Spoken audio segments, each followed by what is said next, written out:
السلام علیکم ورحمۃ اللہ وبرکاتہ نحمدہ ونصلی علی رسولہ الکریم اما بعد فاعوذ باللہ من الشیطان الرجیم بسم اللہ الرحمن الرحیم رب اشرح لی صدری ویسر لی امری واحلل عقدۃ من لسانی یفقہوا قولی رب زدنی علما اللہم فقہنا فی الدین اللہم انی اسألک ایمانا لا یرتد ونعیما لا ینفد ومرافقة محمد صلی اللہ علیہ وسلم فی اعلی جنت الخلد آمین یا رب العالمین۔ الحمد لله رب العالمين الرحمن الرحيم مالك يوم الدين إياك نعبد وإياك نستعين اهدنا الصراط المستقيم صراط الذين أنعمت عليهم غير المغضوب عليهم ولا الضالين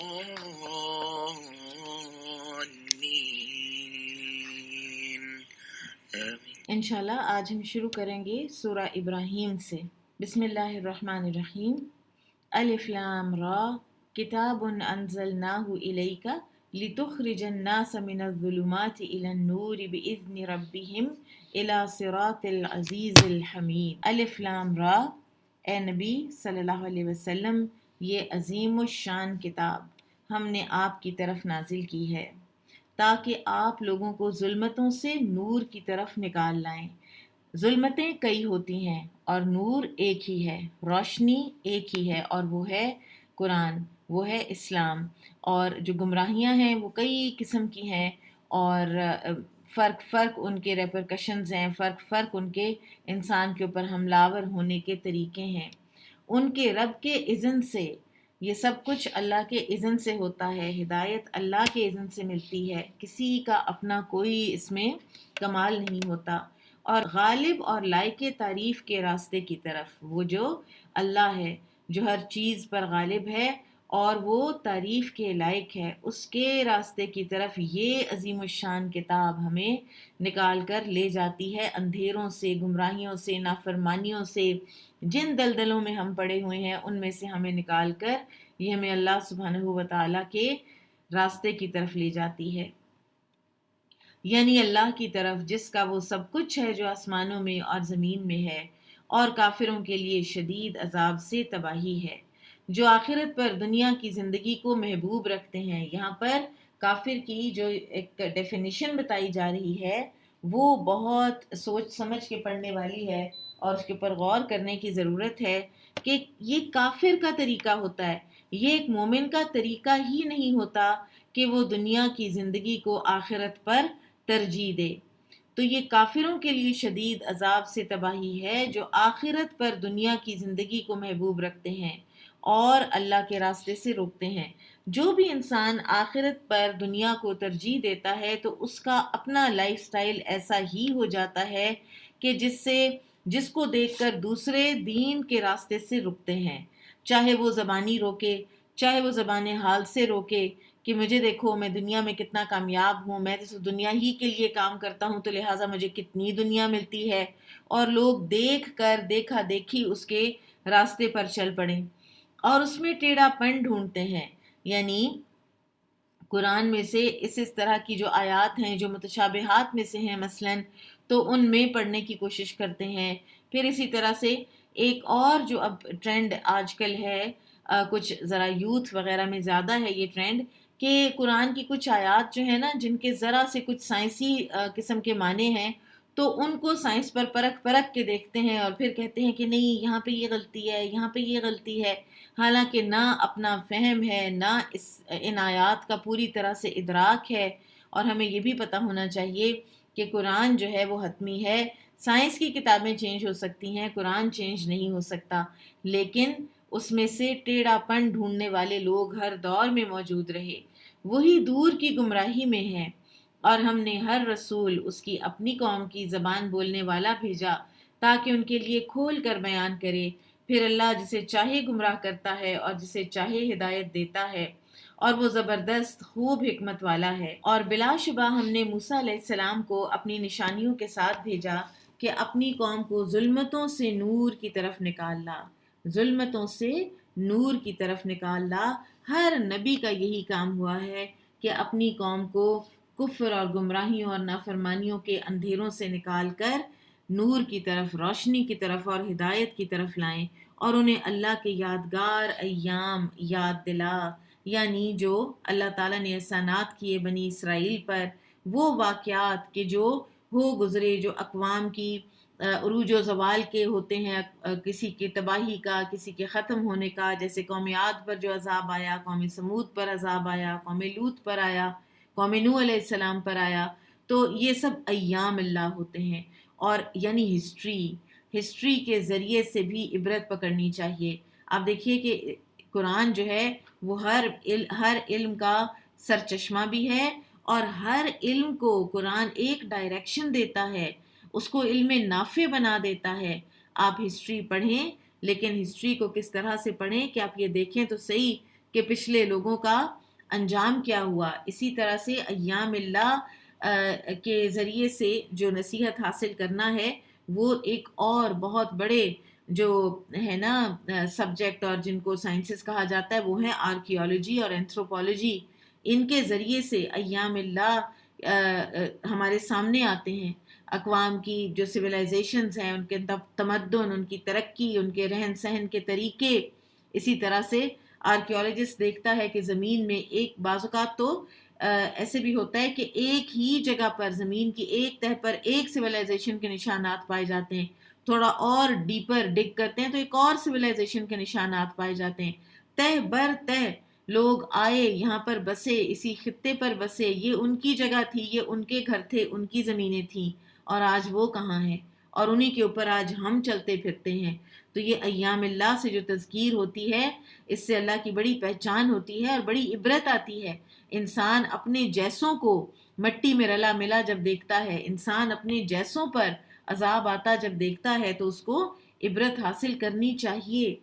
بے شک ان میں ہر صابر اور شاکر کے لیے نشانیاں ہیں۔ لیکن آپ دیکھتے ہیں کہ ہم بہت سے لوگ دنیا میں ہیں جو یہ سارے سبجیکٹس پڑھتے ہیں، ہسٹری پڑھتے ہیں، ایجپٹولوجی پڑھتے ہیں، اینتھروپولوجی پڑھتے ہیں، آرکیالوجی میں آگے سے آگے نکلتے ہیں، لیکن نصیحت حاصل نہیں کرتے، اللہ کی معرفت حاصل نہیں کرتے۔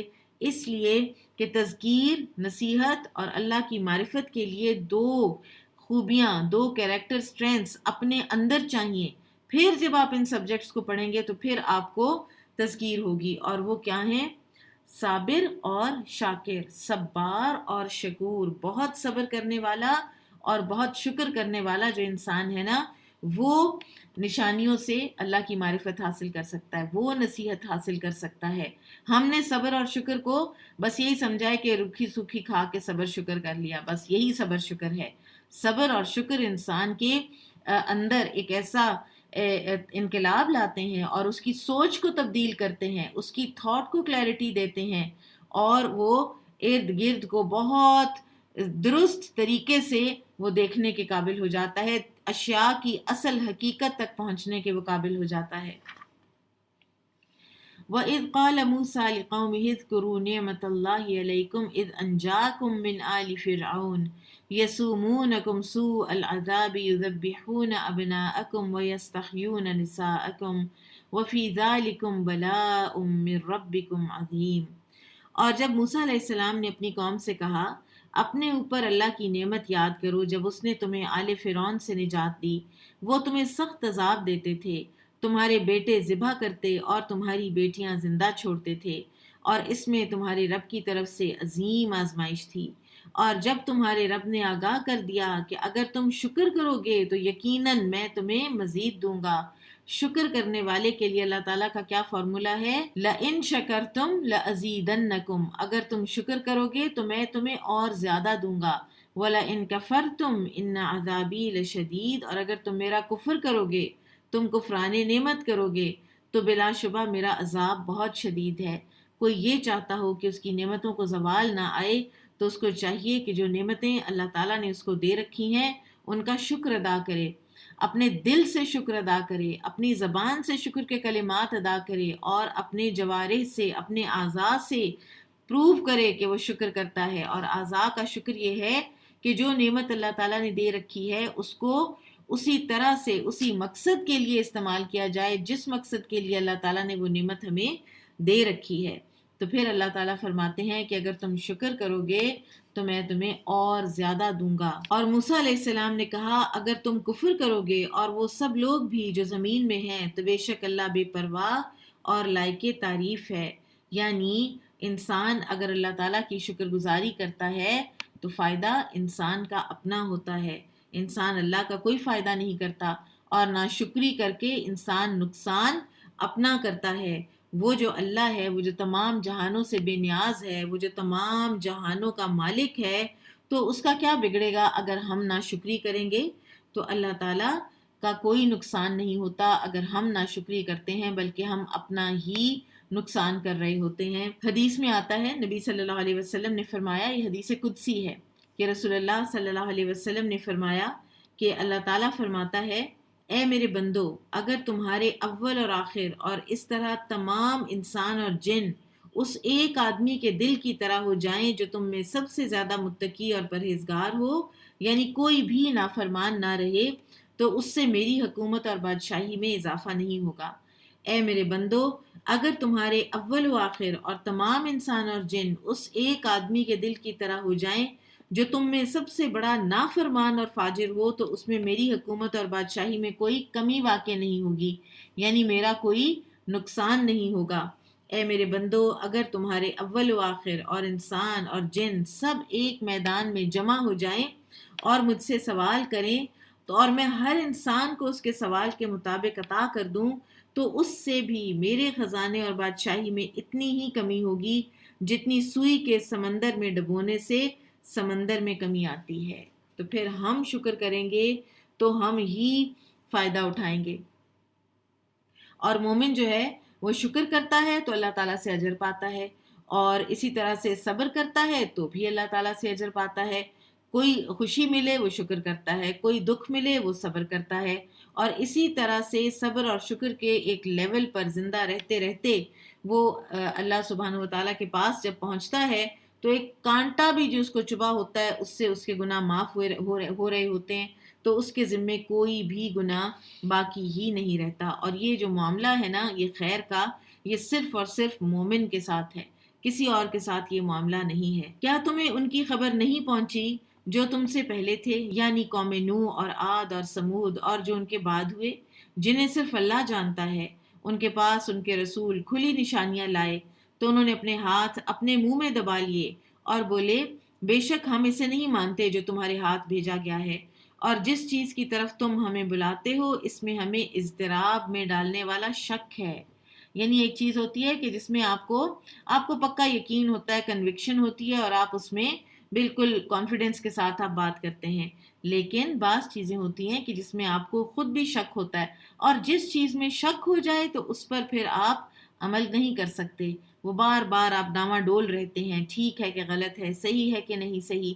اسی لیے آخرت کے بارے میں جو اللہ سبحانہ وتعالیٰ نے قرآن میں فرمایا ہے بالکل شروع میں، وَبِالْآخِرَةِ هُمْ يُوقِنُونَ، آخرت پر وہ یقین رکھتے ہیں، انہیں آخرت کے بارے میں کوئی شک نہیں ہوتا، کیونکہ شک انسان کو انگزائٹی اور اضطراب میں ڈالتا ہے۔ ان کے رسولوں نے کہا کیا تمہیں اس اللہ کی بابت شک ہے جو آسمانوں اور زمین کا پیدا کرنے والا ہے؟ وہ تمہیں بلاتا ہے کہ تمہارے گناہ معاف کر دے اور تمہیں ایک مقرر وقت تک مہلت دے۔ وہ کہنے لگے تم ہمارے جیسے بشر ہی تو ہو، تم چاہتے ہو کہ ہمیں ان معبودوں سے روک دو جن کی ہمارے باپ دادا عبادت کرتے تھے، لہٰذا ہمارے پاس کوئی کھلی دلیل یعنی معجزہ لے آؤ۔ ان کے رسولوں نے ان سے کہا واقعی ہم تمہارے جیسے بشر ہی ہیں، لیکن اللہ اپنے بندوں میں سے جسے چاہتا ہے اس پر احسان کرتا ہے، اور ہمیں یہ اختیار نہیں کہ اللہ کے حکم کے بغیر ہم تمہارے پاس کوئی معجزہ لا سکیں، اور مومنوں کو اللہ ہی پر توکل کرنا چاہیے۔ اور ہمارے پاس کیا عذر ہے کہ ہم اللہ پر توکل نہ کریں جبکہ وہ ہمیں ہماری راہیں دکھا چکا ہے، اور ہم ان ایذاؤں پر ضرور صبر کریں گے جو تم ہمیں دیتے ہو، اور توکل کرنے والوں کو اللہ ہی پر توکل کرنا چاہیے۔ اور کافروں نے اپنے رسولوں سے کہا ہم تمہیں اپنی زمین سے ضرور نکال دیں گے یا تم ہمارے دین میں لوٹ آؤ۔ چنانچہ ان کے رب نے ان کی طرف وحی کی کہ ہم ظالموں کو ضرور ہلاک کریں گے اور ان کے بعد ہم ضرور تمہیں اس سرزمین میں آباد کریں گے۔ یہ انعام اس کے لیے ہے کہ جو میرے حضور کھڑا ہونے سے ڈرا اور میری وعید سے ڈرا۔ اللہ تعالیٰ کے حضور کھڑے ہونے سے بھی ڈرنا چاہیے اور اللہ تعالیٰ کی وعید سے، اللہ تعالیٰ کے ڈراوے، اللہ تعالیٰ کی دھمکیاں، ان سے بھی ڈرنا چاہیے۔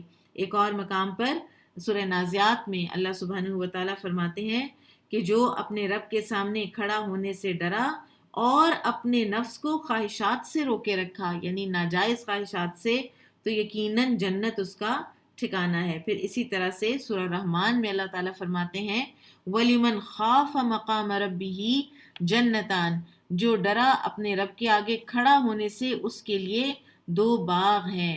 تو اللہ تعالیٰ سے ڈرنا، اللہ تعالیٰ کے غضب سے، اس کی وعید سے ڈرنا ایمان کی علامت ہے۔ یہ جو نڈر اور بے خوف ہوتے ہیں نا لوگ کہ نہیں اللہ کچھ نہیں کہے گا، اللہ کچھ نہیں کہتا، اللہ بڑا غفور الرحیم ہے اور 7 گناہ در گناہ، یہ ایمان کی علامت نہیں ہے۔ ایمان کی علامت یہ ہے کہ آپ جانتے ہیں من خشی الرحمن بالغیب، کہ آپ جانتے ہیں کہ وہ رحمان ہے، اس کے باوجود آج اس دنیا میں غائبانہ آپ اس سے ڈرتے ہیں۔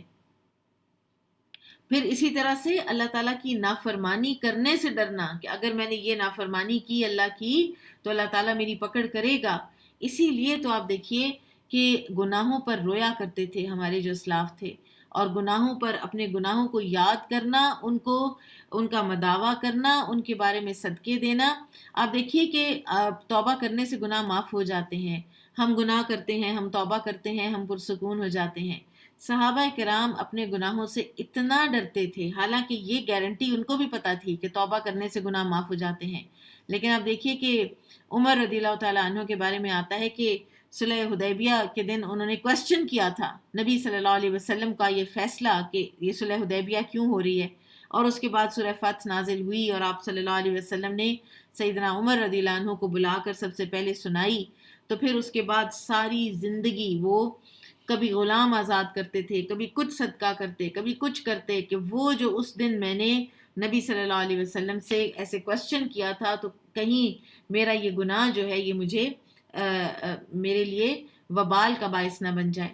تو اللہ تعالیٰ کی نافرمانی سے ڈرنا، اپنے گناہوں کو یاد کرنا، اپنے گناہوں کو یاد کرنے سے ایک اور بڑا فائدہ ہوتا ہے، وہ یہ ہوتا ہے کہ انسان ہمبل رہتا ہے، انسان کے اندر ہیوملٹی رہتی ہے، انسان کے اندر خود پسندی نہیں آتی ہے۔ اور اسی طرح سے بعض اوقات تو یہ بھی ہوتا ہے کہ اللہ تعالیٰ انسان کے کسی گناہ کی وجہ سے اسے کسی اس کے نیک کام سے محروم کر دیتے ہیں، اور پھر یہ کہ اللہ تعالیٰ سے ڈرنے والے کے لیے تو جنت کا وعدہ ہے۔ اور انہوں نے فتح مانگی اور ہر سرکش ضدی ناکام ہوا، اس کے آگے جہنم ہے اور وہاں اسے پیپ کا پانی پلایا جائے گا جسے وہ گھونٹ گھونٹ پیے گا، یتجرعہ ولا یکاد یسیغہ ویأتیہ الموت من کل مکان وما ہوا بمیت ومن ورائہ عذاب غلیظ، کہ اس کے آگے جہنم ہے اور وہاں اسے پیپ کا پانی پلایا جائے گا جسے وہ گھونٹ گھونٹ پیے گا مگر حلق سے نہ اتار سکے گا،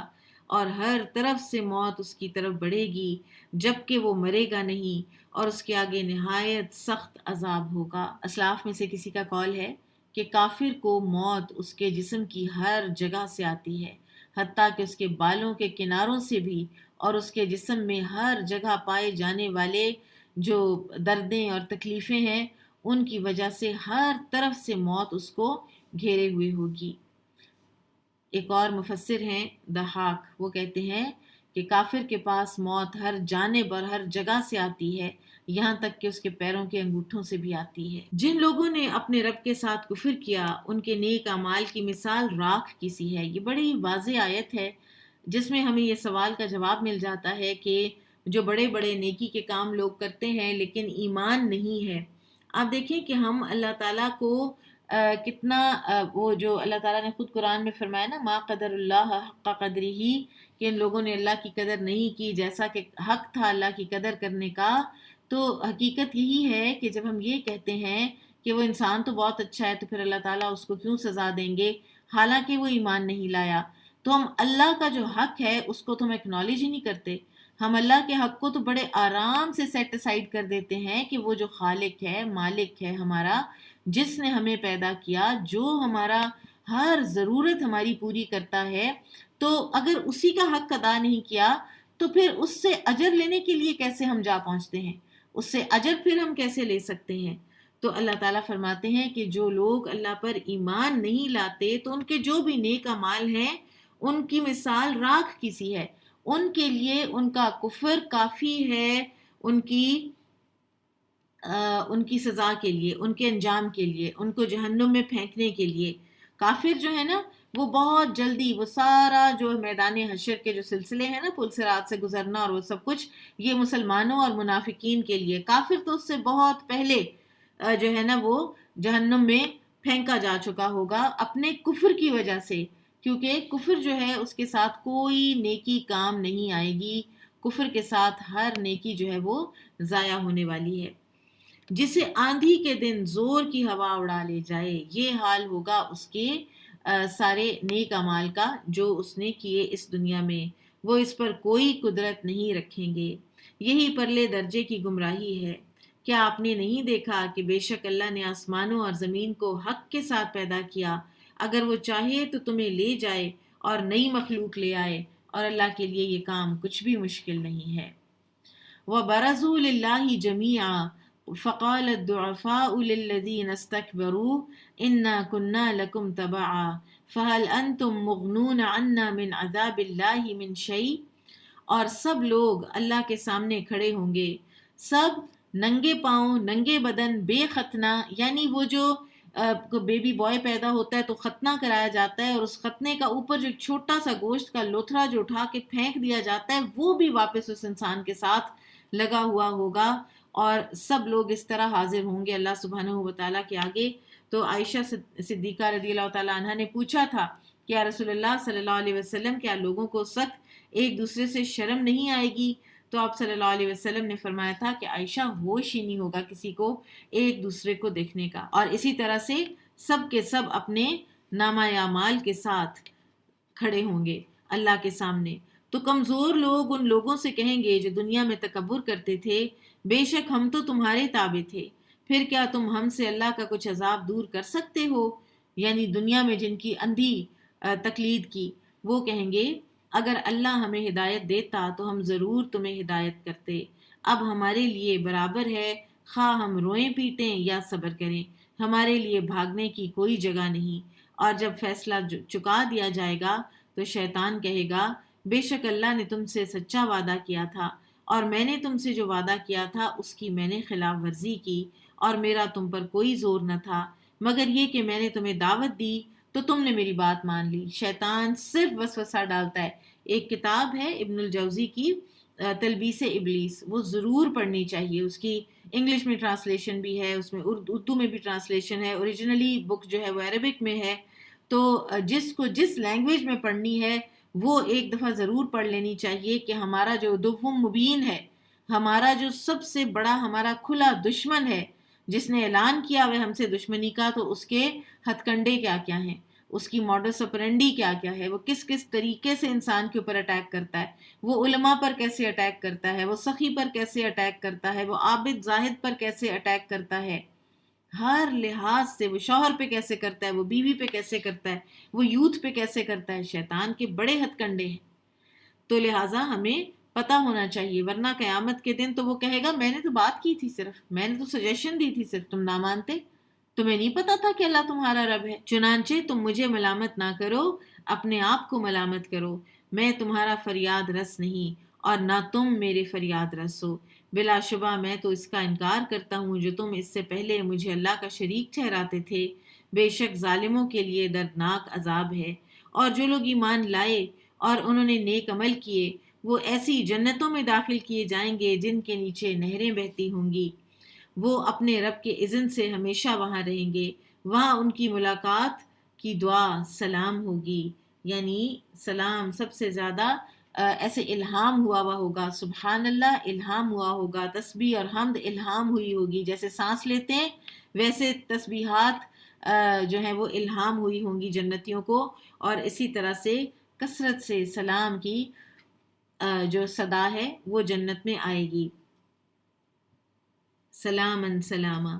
اے نبی صلی اللہ علیہ وسلم، کیا آپ نے دیکھا نہیں اللہ نے کیسے مثال بیان کی کلمہ طیبہ کی کہ وہ ایک پاکیزہ درخت کی طرح ہے، اس کی جڑ مضبوط ہے اور اس کی شاخیں آسمان میں ہیں. وہ ہر وقت پر اپنے رب کے حکم سے پھل لاتا ہے اور اللہ لوگوں کے لیے مثالیں بیان کرتا ہے تاکہ وہ نصیحت پکڑیں. اور کلمہ خبیثہ یعنی کفر و شرک کی مثال ایک خبیث درخت کی سی ہے کہ اسے زمین پر سے اکھاڑ دیا جائے، اس کے لیے کوئی جائے قرار نہیں. کلمہ طیبہ اور کلمہ خبیثہ، کیا زبردست یہ اللہ سبحانہ وتعالیٰ نے مثال دی ہے. یہ شجر طیبہ کون سا ہے؟ حدیث سے پتہ چلتا ہے کہ یہ کھجور کا درخت ہے. نبی صلی اللہ علیہ وسلم کے پاس کھجور کے درخت کا خوشہ لایا گیا تو آپ صلی اللہ علیہ وسلم نے یہ آیت پڑھی، الم تر کیف ضرب اللہ مثلا اور وفرعھا فی السماء تک، اور فرمایا کہ یہ مومن کی مثال ہے. اب آپ دیکھیے کہ قرآن کی مثالوں پر غور کرنا بڑا ضروری ہے، کیونکہ اس سے ہمیں بہت اچھی طرح سے بات کلیئر ہو کے سمجھ آتی ہے. اب ایک مومن کو ایک پاکیزہ درخت سے تشبیہ کیوں دی گئی ہے؟ درخت کے اندر کیا کیا 3 سیلینٹ چیزیں ہوتی ہیں جن کے بغیر وہ درخت بنتا ہی نہیں ہے. ایک، اس کی مضبوط جڑ، دوسرے اس کا سیدھا کھڑے ہونے والا تنا، اور تیسرے اس کی بلند شاخیں.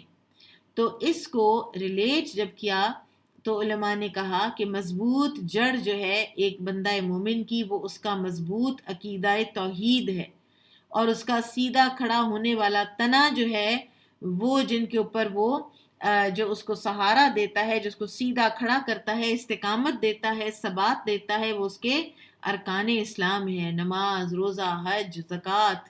اور پھر اسی طرح سے جو اس کی بلند شاخیں ہیں جو مختلف طرف پھیلی ہوئی ہیں آسمان میں، مشرق و مغرب میں، وہ سارے کے سارے اس کے ڈفرینٹ ٹینجنٹس پر اس کے ڈفرینٹ نیک اعمال ہیں. کبھی وہ حسن اخلاق میں کسی کی عیادت کر رہا ہوتا ہے، کبھی وہ کسی کی تیمارداری میں مصروف ہوتا ہے، کبھی وہ بیوہ اور مسکین کے لیے بھاگ دوڑ کر رہا ہوتا ہے، اور کبھی وہ کسی کو کھانا کھلا رہا ہوتا ہے، کبھی وہ اپنے گھر والوں کے ساتھ بہترین ہے، اور کبھی وہ اپنے ایکسٹینڈڈ رشتہ داروں کے ساتھ صلہ رحمی کر رہا ہوتا ہے. اسی طرح سے مختلف جو نیکیاں ہیں، سلام کو وہ عام کرتا ہے، لوگوں کو وہ معاف کرتا ہے، غصے کو وہ پی جاتا ہے. فرعھا فی السماء، اس کی شاخیں آسمان سے باتیں کر رہی ہیں. اور ایمان جو ہے، آپ دیکھیں جس طرح درخت ان 3 چیزوں کے بغیر مکمل نہیں ہوتا، مضبوط جڑ، سیدھا کھڑا ہونے والا تنا اور بلند شاخیں، اسی طرح سے ایمان بھی دل کی تصدیق، زبان سے اقرار اور جسم سے اس اقرار کے مطابق عمل کے بغیر مکمل نہیں ہوتا. اور دل کی تصدیق اس بات پر کہ اللہ ایک ہے، رسول برحق ہیں اور آخرت بھی برحق ہے. تو پھر ایسا انسان جو ہے اس کے فائدے ہر طرف چہار اطراف پھیلتے ہیں. تؤتی اکلھا کل حین باذن ربھا. تو جیسے ایک ایور گرین جو ٹری ہے وہ جس طرح سے ہر آن پھل دیتا ہے، اسی طرح سے مومن ہر آن فائدے دیتا ہے. وہ سردی ہو، گرمی ہو، وہ دن ہو یا وہ رات ہو، وہ کوئی نہ کوئی نفع، کوئی نہ کوئی جو ہے لوگوں کو فائدہ وہ پہنچا رہا ہوتا ہے. کوئی نہ کوئی عمل اس کا اس دنیا میں موجود ہوتا ہے. آپ دیکھیں کہ جو برانچز ہیں ان کے اوپر لیوز ہوتے ہیں، لیوز فوٹو سنتھسس کرتے ہیں، لیوز آکسیجن دیتے ہیں، کاربن ڈائی آکسائڈ واپس کھینچتے ہیں. تو کیا کیا فائدے ہیں ان برانچز کے، اور اسی طرح سے کیا کیا فائدے ہیں مومن اس دنیا کے لیے، اس پلانٹ ارتھ کے لیے درخت کی سی حیثیت رکھتے ہیں. درخت کے بارے میں کہا جاتا ہے کہ یہ پلانٹ اس ارتھ کے لنگز ہیں، یہ اس کے پھیپھڑے ہیں جو اس کی فضا کو صاف کرتے ہیں. جیسے ہمارے لنگز ہمارا خون صاف کرتے ہیں، تو اسی طرح سے ہمارا جو یہ سارا سسٹم ہے نا ہماری نیکیوں کا، یہ اگر پھیلے تو پھر دنیا میں اتنی پازیٹیوٹی پھیلے، اتنی صاف ستھری زندگی ہو جائے سب کی. آپ دیکھیے کہ پازیٹیو سائیکالوجی جو ہے وہ ایمرج ہی اس لیے ہوئی کہ جو مین سائیکالوجی کا فیلڈ ہے اس نے ان چیزوں کو ایڈریس نہیں کیا کہ ایک عام انسان جس کو کسی سائیکیٹرسٹ سائیکالوجسٹ کے پاس جانے کی ضرورت نہیں ہے وہ اپنی زندگیوں میں ویل بینگ کیسے لا سکتا ہے. تو پھر اس کے اوپر جب ڈھیروں ریسرچز ہوئیں تو اس میں ایک مین جو ماڈل سامنے آیا وہ یہ ہے کہ آپ اپنے ایموشنز کو پازیٹیو رکھیں, آپ اپنے اندر سے نیگیٹیوٹیز نکالیں. نمبر 2, آپ اپنے ارد گرد کے ساتھ انگیجڈ رہیں. آپ دیکھیں ارد گرد لوگوں کے ساتھ کیا ہو رہا ہے.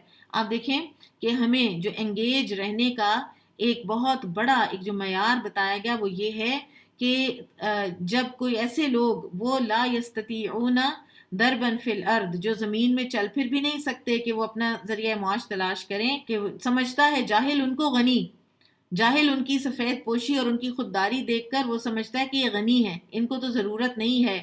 لا یسألون الناس الحافا, اور وہ لوگوں سے لپٹ لپٹ کر نہیں مانگتے. ایسے لوگوں کو تم پہچانو گے ان کی علامات سے.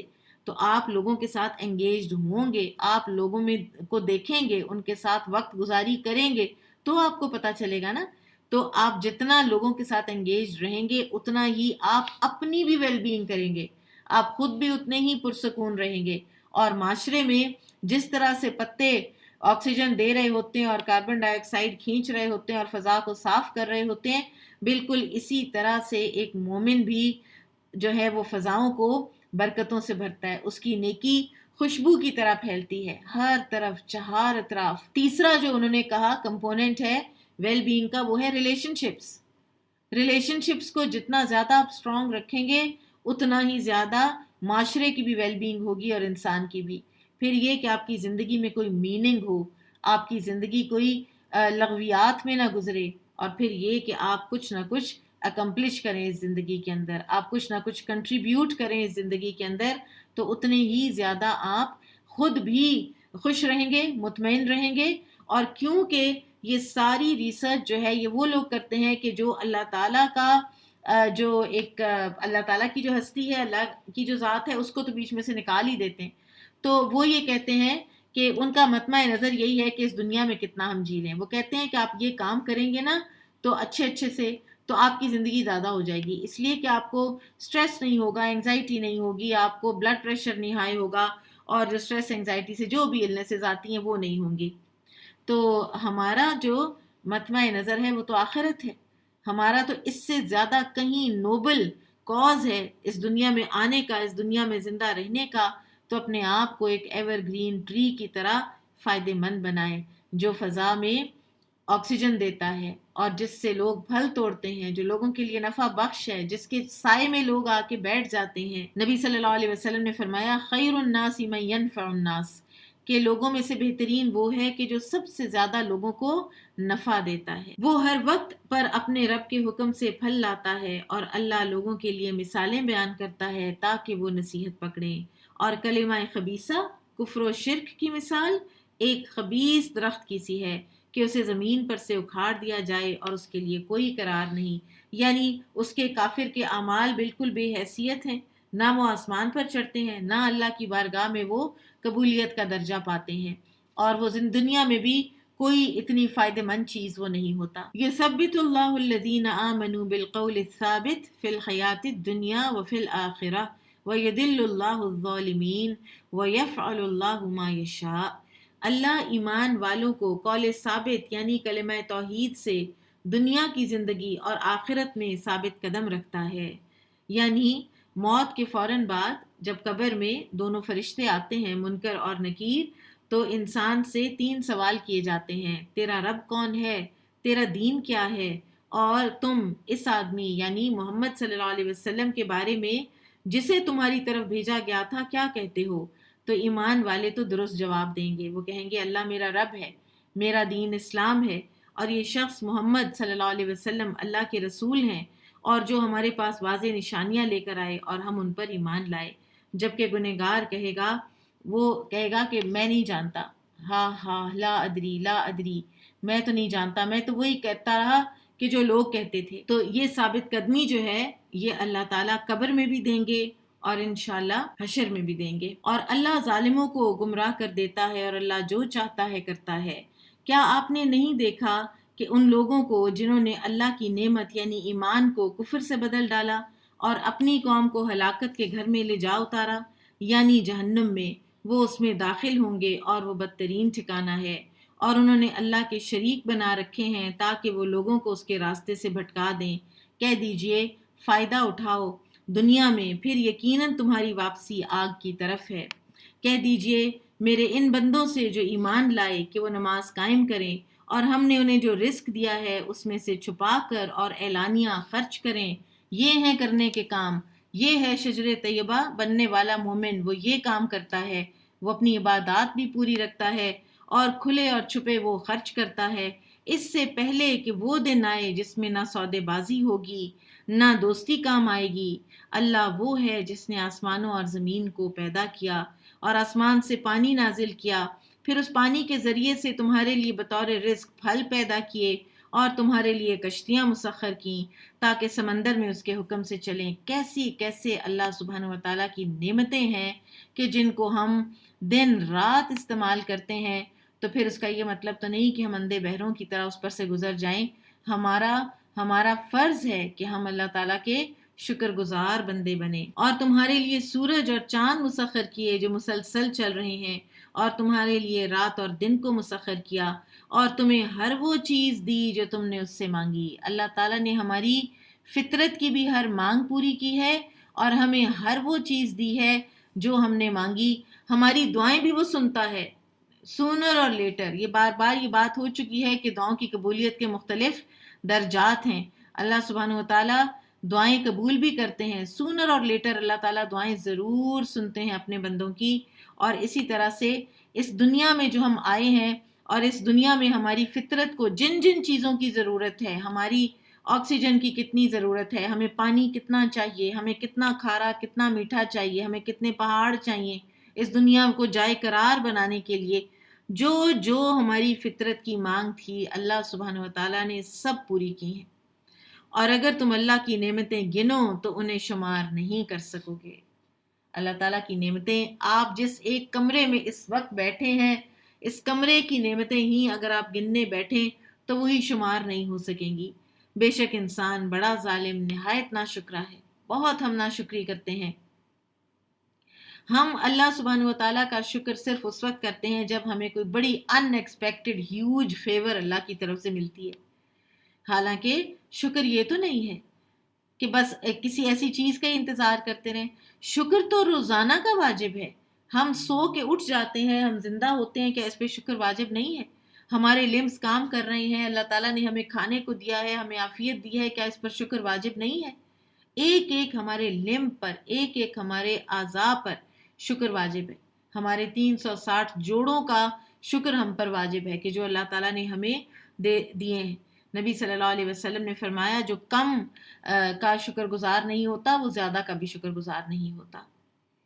اور جب ابراہیم علیہ السلام نے کہا اے میرے رب اس شہر مکہ کو امن والا بنا دے اور مجھے اور میری اولاد کو بت پرستی سے بچائے رکھنا۔ اے میرے رب بے شک انہوں نے بہت سے لوگوں کو گمراہ کیا، یعنی بتوں نے، پھر جو میرا اتباع کرے تو یقیناً وہ میرا ہے، اور جو میری نافرمانی کرے تو بلا شبہ تو غفور الرحیم ہے۔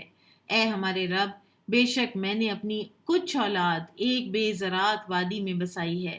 ربنا انی اسکنت من ذریتی بواد غیر ذی زرع عند بیتک المحرم، تیرے محترم گھر یعنی کعبہ کے پاس، اشارہ ہے اس واقعے کی طرف جو حدیث میں ہمیں پتہ چلتا ہے کہ ابراہیم علیہ السلام نے اسماعیل علیہ السلام اور ان کی والدہ یعنی ہاجرہ علیہ السلام کو جو ابھی اسماعیل کو دودھ پلاتی تھی بیت اللہ کے قریب زمزم کے پاس لا کر آباد کیا، اور ان دونوں کے پاس ایک تھیلے میں کھجوریں اور ایک مشکیزے میں پانی رکھ دیا۔ اس وقت مکہ مکرمہ میں کوئی انسانی آبادی نہ تھی اور نہ ہی پانی تھا۔ جب ابراہیم علیہ السلام ان دونوں کو چھوڑ کر واپس جانے لگے تو ہاجرہ علیہ السلام کے عرض کرنے پر ابراہیم علیہ السلام نے فرمایا مجھے اللہ تعالیٰ نے اسی بات کا حکم دیا ہے۔ اور جب یہ کھجوریں اور پانی ختم ہو گیا تو ہاجرہ علیہ السلام نے پانی کی تلاش میں صفا اور مروہ کے درمیان بے چینی کے عالم میں چکر لگائے۔ بالآخر اللہ کے حکم سے ایک فرشتے نے اس مقام پر ایڑی یا پر مارا اپنا، جس سے زمزم کا چشمہ جاری ہو گیا۔ پھر پانی کی وجہ سے یہاں قبیلہ جرہم بھی آ کر آباد ہو گیا اور آباد کیا، اور پھر ساتھ کیا عرض کی کہ یا اللہ ربنا لیقیموا الصلاۃ، اے ہمارے رب تاکہ وہ نماز قائم کریں، فاجعل افئدۃ من الناس تہوی الیہم وارزقہم من الثمرات لعلہم یشکرون۔ بالکل بے آب و گیا وادی تھی نا، تو اللہ تعالیٰ سے دعا کر رہے ہیں یا اللہ چنانچہ تو بعض لوگوں کے دل ان کی طرف مائل ہونے والے کر دے، لوگ یہاں پر آئیں، آ کے رہیں، اور انہیں ہر قسم کے پھلوں سے رزق دے تاکہ وہ تیرا شکر کریں۔ اور آپ دیکھیے کہ کتنا مائل ہوتا ہے ہر مسلمان کا دل حرم کی جانب، مکہ کی جانب، اور وہاں پر دنیا کی کون سی نعمت ہے جو وہاں موجود نہیں ہے۔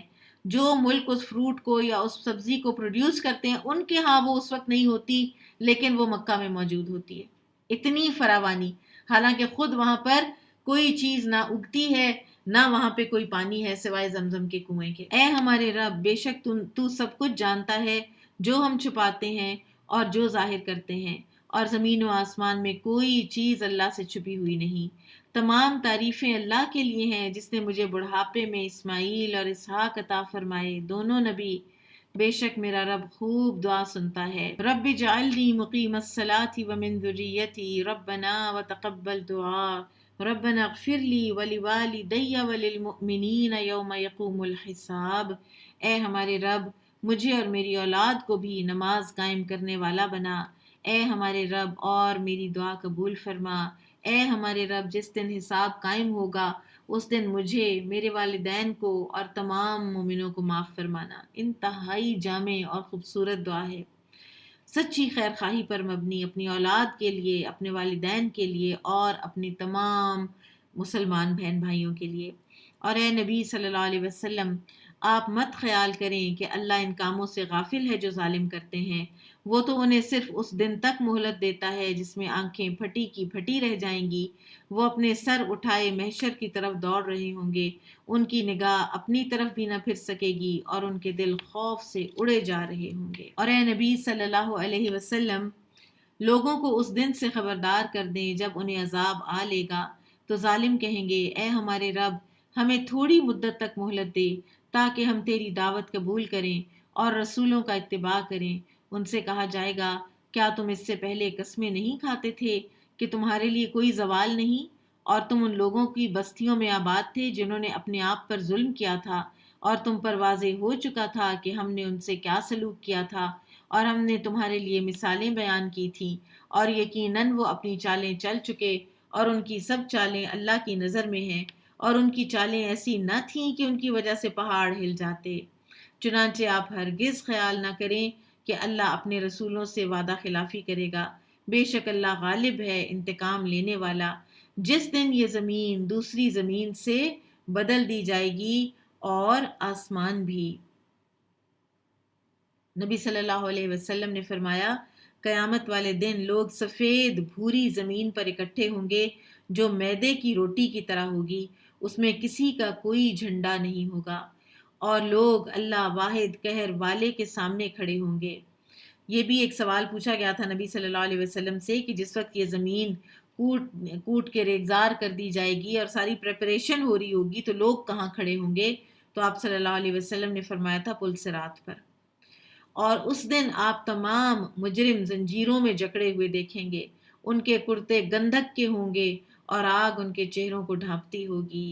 اللہ معاف کر دے ہمیں، تاکہ اللہ ہر نفس کو اس عمل کی جزا دے جو اس نے کمایا، بے شک اللہ بہت جلد حساب لینے والا ہے۔ یہ قرآن لوگوں کے لیے ایک پیغام ہے، ھذا بلاغ للناس وَلِيُنذِرُوا بِهِ وَلِيَعْلَمُوا أَنَّمَا هُوَ إِلَٰهٌ وَاحِدٌ وَلِيَذَّكَّرَ أُولُو الْأَلْبَابِ۔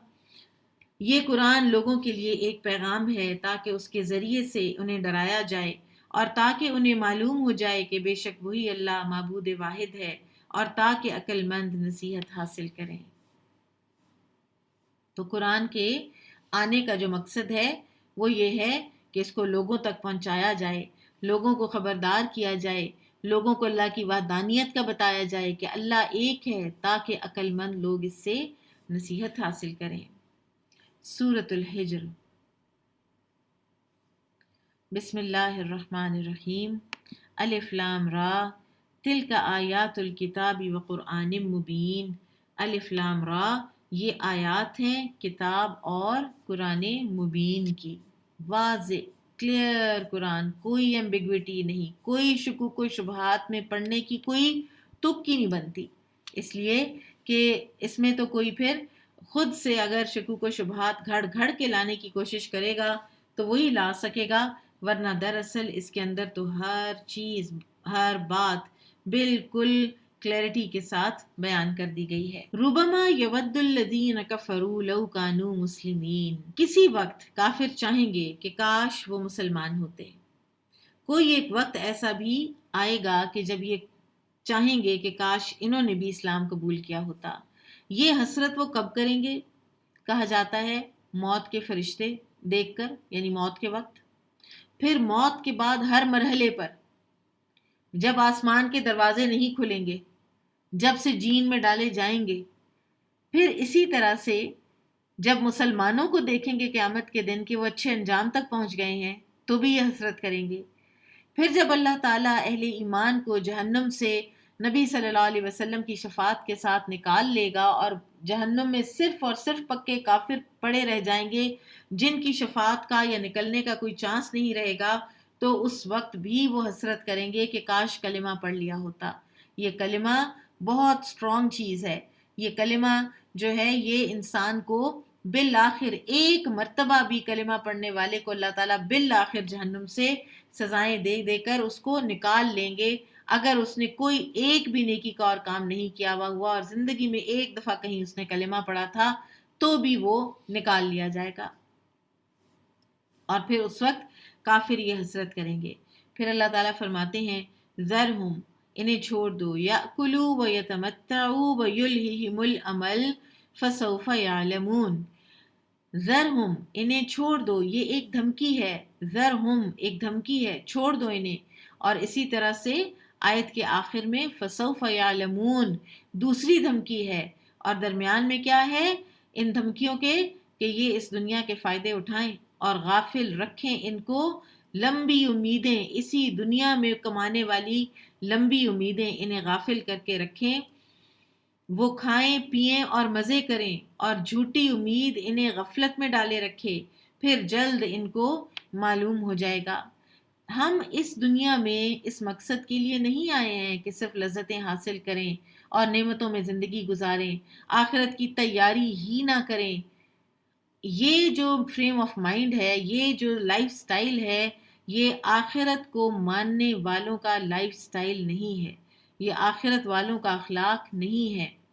اور اسی طرح سے یہ جو لمبی آرزوئیں ہیں نا، یہ بیسیکلی دنیا کی بہت لانگ ٹرم پلاننگ کرنا، پھر اسی طرح سے دنیا میں جو چیزیں ہمیں پسند ہیں، بعض اوقات خواتین کئی سال پیسے جوڑتی رہتی ہیں، کئی کمیٹیاں ڈالتی رہتی ہیں کیونکہ شوق ہے ایک ڈائمنڈ رنگ کا، لمبا عرصہ گزار دیتی ہیں، اور ہو سکتا ہے کہ جب وہ آئے تو پھر انسان کیا اس کو پہننے کا جی ہی نہ چاہے، پھر انسان کی زندگی جو ہے وہ ویسے ہی گزر چکی ہو۔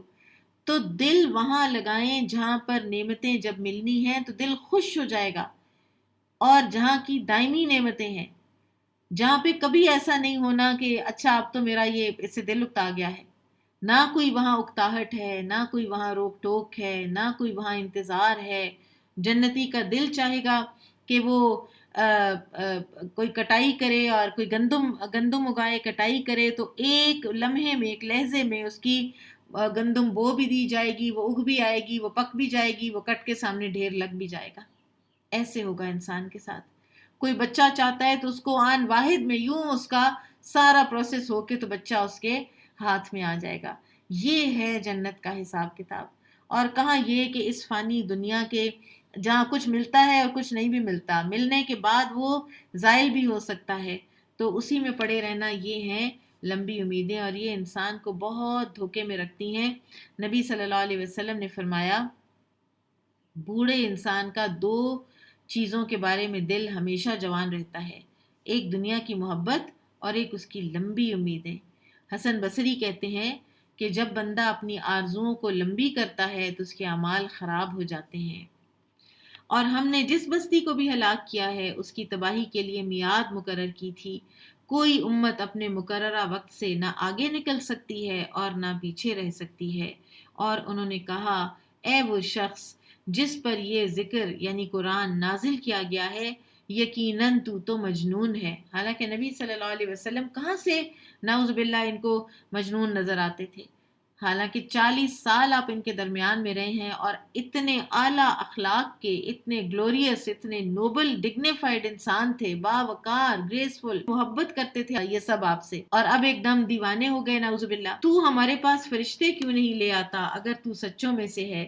فرشتے تو ہم صرف حق یعنی عذاب کے ساتھ نازل کرتے ہیں۔ اللہ کا یہ کام نہیں ہے کہ کوئی کہے فرشتے نازل کرو تو اس کے دل کا شوق پورا کرنے کے لیے تو فرشتے نازل کر دے۔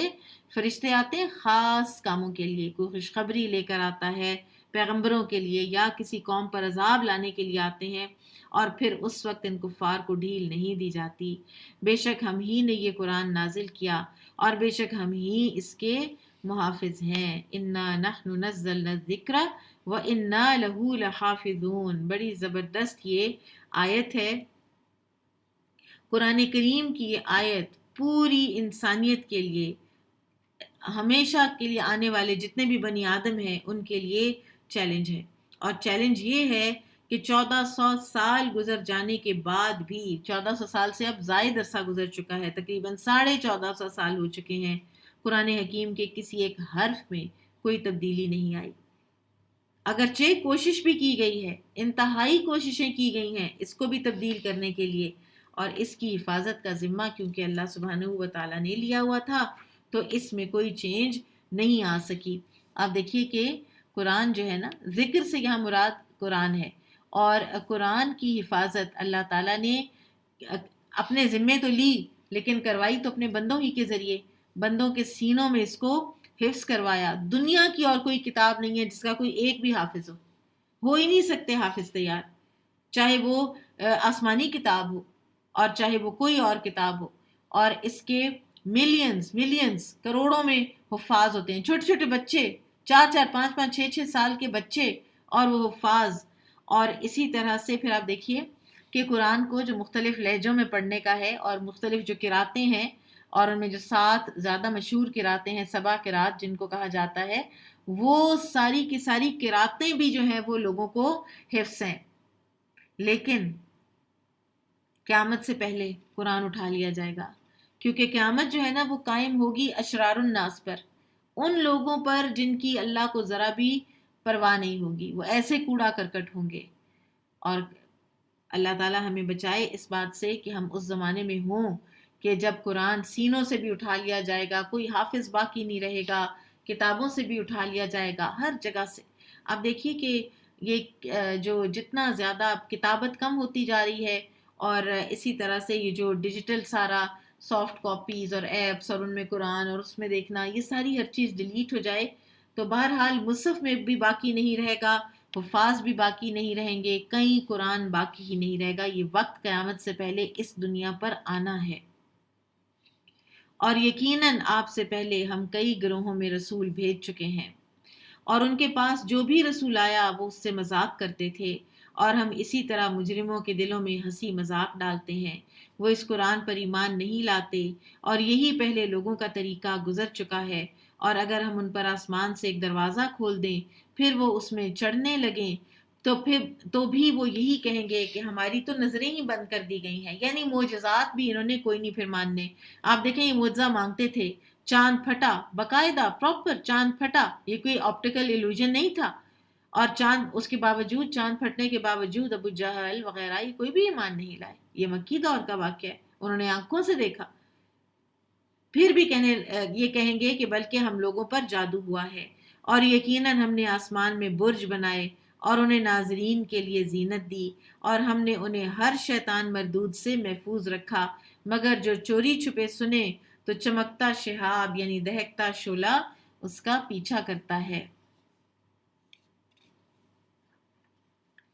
وَالْأَرْضَ مَدَدْنَاهَا وَأَلْقَيْنَا فِيهَا رَوَاسِيَ وَأَنبَتْنَا فِيهَا مِنْ كُلِّ شَيْءٍ مَوْزُونٍ، اور ہم نے زمین پھیلا دی اور اس میں پہاڑ گاڑ دیا۔ اب دیکھیں زمین حالانکہ گول ہے، اور یہ اتنا بڑا کیونکہ خطہ ہے، اور اس طرح ہمیں ایسے لگتا ہے کہ فلیٹ ہے، لیکن یہ فلیٹ نہیں ہے، یہ گول ہے.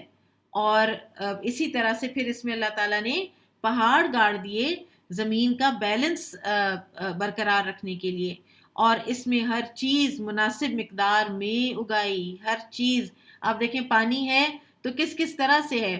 کچھ پانی ہے جو ہمارے ندی نالوں میں ہے، کچھ دریاؤں میں، کچھ نہروں میں، کچھ پھر اوشنز میں، پھر کچھ گلیشیئرز کی شکل میں، کچھ آئس برگز کی شکل میں، کچھ پہاڑوں کی چوٹیوں پر. اس طرح سے اللہ تعالیٰ نے ہمارے لیے ڈفرینٹ پھر کچھ ہے جو یہ جو درختوں کے پتوں سے ٹرانسپائریشن ہوتی ہے، کہاں کہاں اللہ تعالیٰ نے ہمارے لیے یہ ساری چیزیں جو ہیں یہ پھیلا دی ہیں. اور بہت ہی موزوں مقدار میں کوئی ذرا سی آگے پیچھے ہو جائے اور مقدار میں کمی یا بیشی ہو جائے تو ہمارا اس دنیا میں رہنا دشوار ہو جائے. آپ دیکھیں، ہم نے خود جب اس کو پولوشن پھیلائی اور جیسے اوزون لیئر کو بھی ہم نے اس میں بھی سوراخ کر لیے، تو ہم خود ایک مشکل کا شکار ہیں، کیونکہ یہ گلوبل وارمنگ ہو رہی ہے.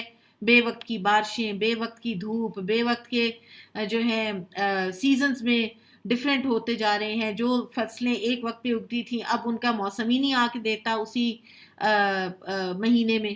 تو یہ سب چیزیں جو ہیں یہ ہمارا اپنا کیا دھرا ہے، ورنہ اللہ سبحانہ و تعالیٰ نے تو ہر چیز مناسب مقدار میں ہمارے لیے اگائی تھی. اور ہم نے تمہارے لیے زمین میں معاش رکھ دی، اور ان کے لیے بھی جن کے رازق تم نہیں ہو. ہم تو رازق نہیں ہے نا. ہم کیا ہم رازق ہیں اس کے ان پرندوں کے جو گھونسلوں میں ہوتے ہیں؟ کیا ہم رازق ہیں ان چیونٹیوں کے کہ جو اپنے بلوں میں ہوتی ہیں، یا مچھلیوں کے، یا اتنے ہیوج جو کریچرز ہیں جیسے ویل ہے، جیسے یہ ساری جو مچھلیوں کو دوسری کئی لاکھ ٹن یہ ایک وقت میں گلپ کر جاتی ہیں چھوٹی مچھلیوں کو. یہ سارا کچھ کون دیتا ہے؟ آپ دیکھیں فیڈنگ کے کیسے کیسے اللہ تعالیٰ نے طریقے بنائے ہیں، کس کس طرح سے اللہ سبحانہ و تعالیٰ خوراک پہنچاتے ہیں. مثلاً ایک طریقہ ہوتا ہے، بڑے یونیک طریقے ہیں فیڈنگ کے. یہ تو ہم ہیں نا انسان، جو ہم کھاتے ہیں اور ہمیں پھر یہ احساس ہی نہیں رہتا کہ دوسرے کیسے کھا رہے ہیں، جانور کیسے کھا رہے ہیں. ایک طریقہ ہوتا ہے جس کو فلٹر فیڈنگ کہا جاتا ہے، کہ جس میں جو پانی ہے نا، پانی میں رہنے والے جو آرگینزم ہے نا، ان کے لیے اللہ تعالیٰ نے سٹرینرز بنائے ہوئے ہیں پانی کے اندر ہی، اور جس کی وجہ سے جو یہ اسمال فوڈ آئٹمز ہیں نا پانی کے، وہ نکل آتے ہیں اور وہ ان کو کھانے کو مل جاتے ہیں. پھر اسی طرح سے ڈپازٹ فیڈنگ ہوتی ہے ایک، اور ڈپازٹ فیڈنگ یہ ہوتی ہے کہ جب یہ جیسے مردار جانور اور پلانٹس وغیرہ جو یہ کھاتے ہیں نا، جیسے کریبز ہیں، سنیلز ہیں، یہ ساری، یہ ایک ایسا فوڈ ویب ہے کہ یہ وہ جانور ہیں کہ جو ڈی کمپوزرز کا پھر آگے سے فنکشن بھی انجام دیتے ہیں. پھر اسی طرح سے پرندوں کے لیے اللہ تعالیٰ نے فلوئڈ فیڈرز بھی بنائے ہیں. اور فلوئڈ فیڈرز اس طرح کے ہوتے ہیں کہ وہ جانور، وہ پرندے جیسے ہمنگ برڈ، اتنی لمبی اس کی چونچ، اور وہ پلانٹ کے اندر سے فلوئڈ اور نیکٹر، اور اسی طرح سے بعض جو جانور ہیں وہ بلڈ سک کرتے ہیں، تو یہ فلوئڈ فیڈنگ ہے. پھر اسی طرح سے بلک فیڈنگ ہے، جیسے یہ شیر وغیرہ ہیں یہ کھاتے ہیں، لائنز ہیں، سنیکس ہیں، بڑے بڑے جو ولچرز ہیں. پھر اسی طرح سے ایک اور ہے سکشن فیڈنگ، اور یہ بھی ایک بڑی کامن ٹیکنیک ہے، خاص طور پر یہ پائی جاتی ہے مچھلیوں کے اندر. اس قدر یہ ایک حیرت انگیز یہ بھی فیلڈ ہے یہ دیکھنے کا کہ اللہ تعالیٰ نے کس کس طرح سے مخلوقات کو سکھایا کہ تم نے کھانا کیسے لینا ہے. انسانوں کے ذمے تو ہوتا تو ہم تو پہنچا ہی نہ سکتے، ہم کیسے دے سکتے تھے ان کو کھانا، اور ہم اس زمین کے مالک بنے ہوئے ہیں، اور ہر چیز کے خزانے ہمارے پاس ہی ہیں، اور ہم ہر چیز معلوم مقدار ہی میں اتارتے ہیں. اور ہم نے بوجھل باراور ہوائیں بھیجیں، پھر آسمان سے پانی نازل کیا، پھر وہ تمہیں پلایا، اور اس پانی کا ذخیرہ رکھنے والے تم نہیں ہو. اور بلا شبہ ہم ہی زندگی اور موت دیتے ہیں، اور بے شک ہم ہی سب کے وارث ہیں. اور یقیناً ہمیں ان کا علم ہے جو تم میں سے پہلے گزر چکے، اور ان کا بھی علم ہے جو پیچھے رہنے والے ہیں. اور اے نبی صلی اللہ علیہ وسلم، بے شک آپ کا رب ہی انہیں اکٹھا کرے گا، بے شک وہ حکیم اور علیم ہے. یقیناً ہم نے انسان کو سڑے گارے کی کھنکھناتی مٹی سے تخلیق کیا ہے، اور اس سے پہلے جن کو ہم نے آتش سوزاں سے تخلیق کیا، اور جب آپ کے رب نے فرشتوں سے کہا بے شک میں سڑے گارے کی کھنکھناتی مٹی سے ایک بشر تخلیق کرنے والا ہوں، پھر جب میں اسے درست کر لوں اور اپنی روح سے اس میں پھونک دوں تو اس کے آگے سجدہ کرتے گر پڑنا۔ پھر سارے فرشتوں نے اکٹھے سجدہ کیا سوائے ابلیس کے، وہ نہ مانا کہ سجدہ کرنے والوں کے ساتھ ہو۔ اللہ نے فرمایا اے ابلیس تجھے کیا ہے کہ تو سجدہ کرنے والوں کے ساتھ شامل نہ ہوا؟ اس نے کہا میں ایسا نہیں کہ ایک بشر کو سجدہ کروں جسے تو نے سڑے گارے کی کھنکھناتی مٹی سے پیدا کیا ہے۔ اب اللہ تعالیٰ نے ابلیس کا امتحان لیا، اور بعض اوقات امتحان اس لیے لیا جاتا ہے کہ اندر جو کھوٹ ہے وہ باہر نکل آئے اور لوگ بھی اس کو دیکھ لیں۔ ابلیس کے اندر تکبر تھا، چاہے وہ کتنا عبادت گزار تھا۔ اس کے بارے میں کہتے ہیں نا جنات میں سے تھا، اور عبادت کرتا کرتا یہ فرشتوں کے اندر اس کا ایک مقام سا بن گیا ہوا تھا، لیکن اس کے اندر تکبر تھا، اپنی عبادت کا، خود پسندی، یہ جو اپنے علم کی خود پسندی ہے، اور یہ جو اپنے کسی بھی ایسی صلاحیت کی کہ جو علم کے لحاظ سے ہو اس کی خود پسندی ہے، یہ علم کو ضائع کر دیتی ہے۔ علم جو ہے یہ ہیوملٹی سے آتا ہے۔ انشاءاللہ ہم سورۃ الکہف پڑھیں گے تو ہم دیکھیں کہ موسیٰ علیہ السلام کی ہیوملٹی جو علم حاصل کرنے کے لیے انہوں نے اختیار کی۔ اور پھر اسی طرح سے آپ دیکھیے کہ تکبر، ایروگنس انسان کے لیے بہت سی برائیوں کا جڑ ہے، تو ہمیں بھی یہ دکھانا مقصود تھا ابلیس کے امتحان میں کہ اگر تم لوگوں کے اندر بھی رائی کے دانے کے برابر بھی تکبر ہوا تو تم لوگوں کے اخلاق کو وہ بگاڑ کے رکھ دے گا، بڑی بڑی برائیاں جنم لیں گی اسی ایک رائی کے دانے کے تکبر سے، اور اسی کی وجہ سے پھر انسان جنت میں نہیں جا سکے گا۔ اور ہمیں اپنا جائزہ خود لینا ہے، اپنے لیے یہ چیک لسٹ ہم نے خود بنانی ہے کہ کہیں ابلیس کی طرح ہم بھی پک اینڈ چوز تو نہیں کر رہے کہ یہ کام میں نے کرنا ہے اور یہ کام میں نے نہیں کرنا۔ قرآن کا کون سا حکم ہے کہ جو میرے لیے چیلنج بنا ہوا ہے، میرے لیے امتحان بنا ہوا ہے اور میں اس کو نہیں کر سکتی ہوں اس پر عمل، تو اس پر عمل کریں کیونکہ وہی ہمارا امتحان ہے، جس طرح سے کہ ابلیس کا ایک سجدہ کرنے کا امتحان ہوا تھا۔ پھر اللہ تعالیٰ نے فرمایا پھر تو یہاں سے نکل جا، چنانچہ بلا شبہ تو مردود ہے اور بے شک تجھ پر یوم جزا تک لعنت ہے۔ اس نے کہا میرے رب مجھے اس دن تک مہلت دے جب لوگ دوبارہ اٹھائے جائیں۔ اللہ نے فرمایا بے شک تجھے مہلت دے دی گئی مقرر وقت کے دن تک۔ اس نے کہا میرے رب جیسے تو نے مجھے گمراہ کیا، سوچئے ذرا کتنی اوڈیسٹی ہے، کس طرح سے وہ بات کر رہا ہے اللہ تعالیٰ سے کہ تو نے مجھے گمراہ کیا۔ اور آپ دیکھیں عذر گناہ بدتر از گناہ، تو نے مجھے گمراہ کیا، یقیناً میں ان لوگوں کے لیے زمین میں گناہ خوشنما بنا دوں گا اور ان سب کو گمراہ کر دوں گا تیرے ان بندوں کے سوا جو ان میں سے چنے ہوئے ہیں۔ اللہ نے فرمایا یہی مجھ تک پہنچانے والی سیدھی راہ ہے، بے شک میرے بندوں پر تیرا کوئی زور نہیں، تیرا زور صرف ان گمراہوں پر چلے گا جو تیرا اتباع کریں گے، اور یقیناً ان سب کے وعدے کی جگہ جہنم ہے، اس کے 7 دروازے ہیں، ان گمراہوں میں سے ہر دروازے کے لیے ایک تقسیم شدہ حصہ ہے، بے شک متقی لوگ باغوں اور چشموں میں ہوں گے، کہا جائے گا تم ان میں سلامتی سے با امن داخل ہو جاؤ، اور ان کے سینوں میں جو کینہ حسد ہوگا وہ ہم نکال دیں گے۔ پل صراط جب گزر جائیں گے نا لوگ، جو پار کر لیں گے تو وہ جنتی ہیں بیسیکلی، لیکن جنت میں جانے سے پہلے ان کو ایک اور برج پہ روکا جائے گا جس کا نام ہے قنطرہ۔ اس قنطرہ پر کوئی آپس کا جو رینکر ہے یا دل میں کوئی نیگیٹو فیلنگز ایک دوسرے کے لیے ہیں تو وہ بھی نکال دی جائیں گی اور پھر صاف ستھرا کر کے جنت میں بھیجا جائے گا۔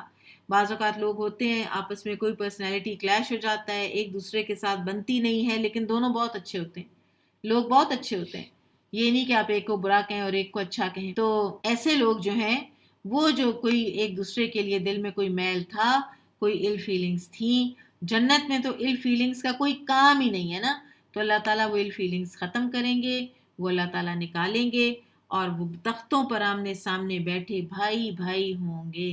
انما المؤمنون اخوہ کی پوری تصویر سامنے آ جائے گی اس دن، انہیں وہاں کوئی تکلیف نہ پہنچے گی اور نہ وہاں سے نکالا جائے گا۔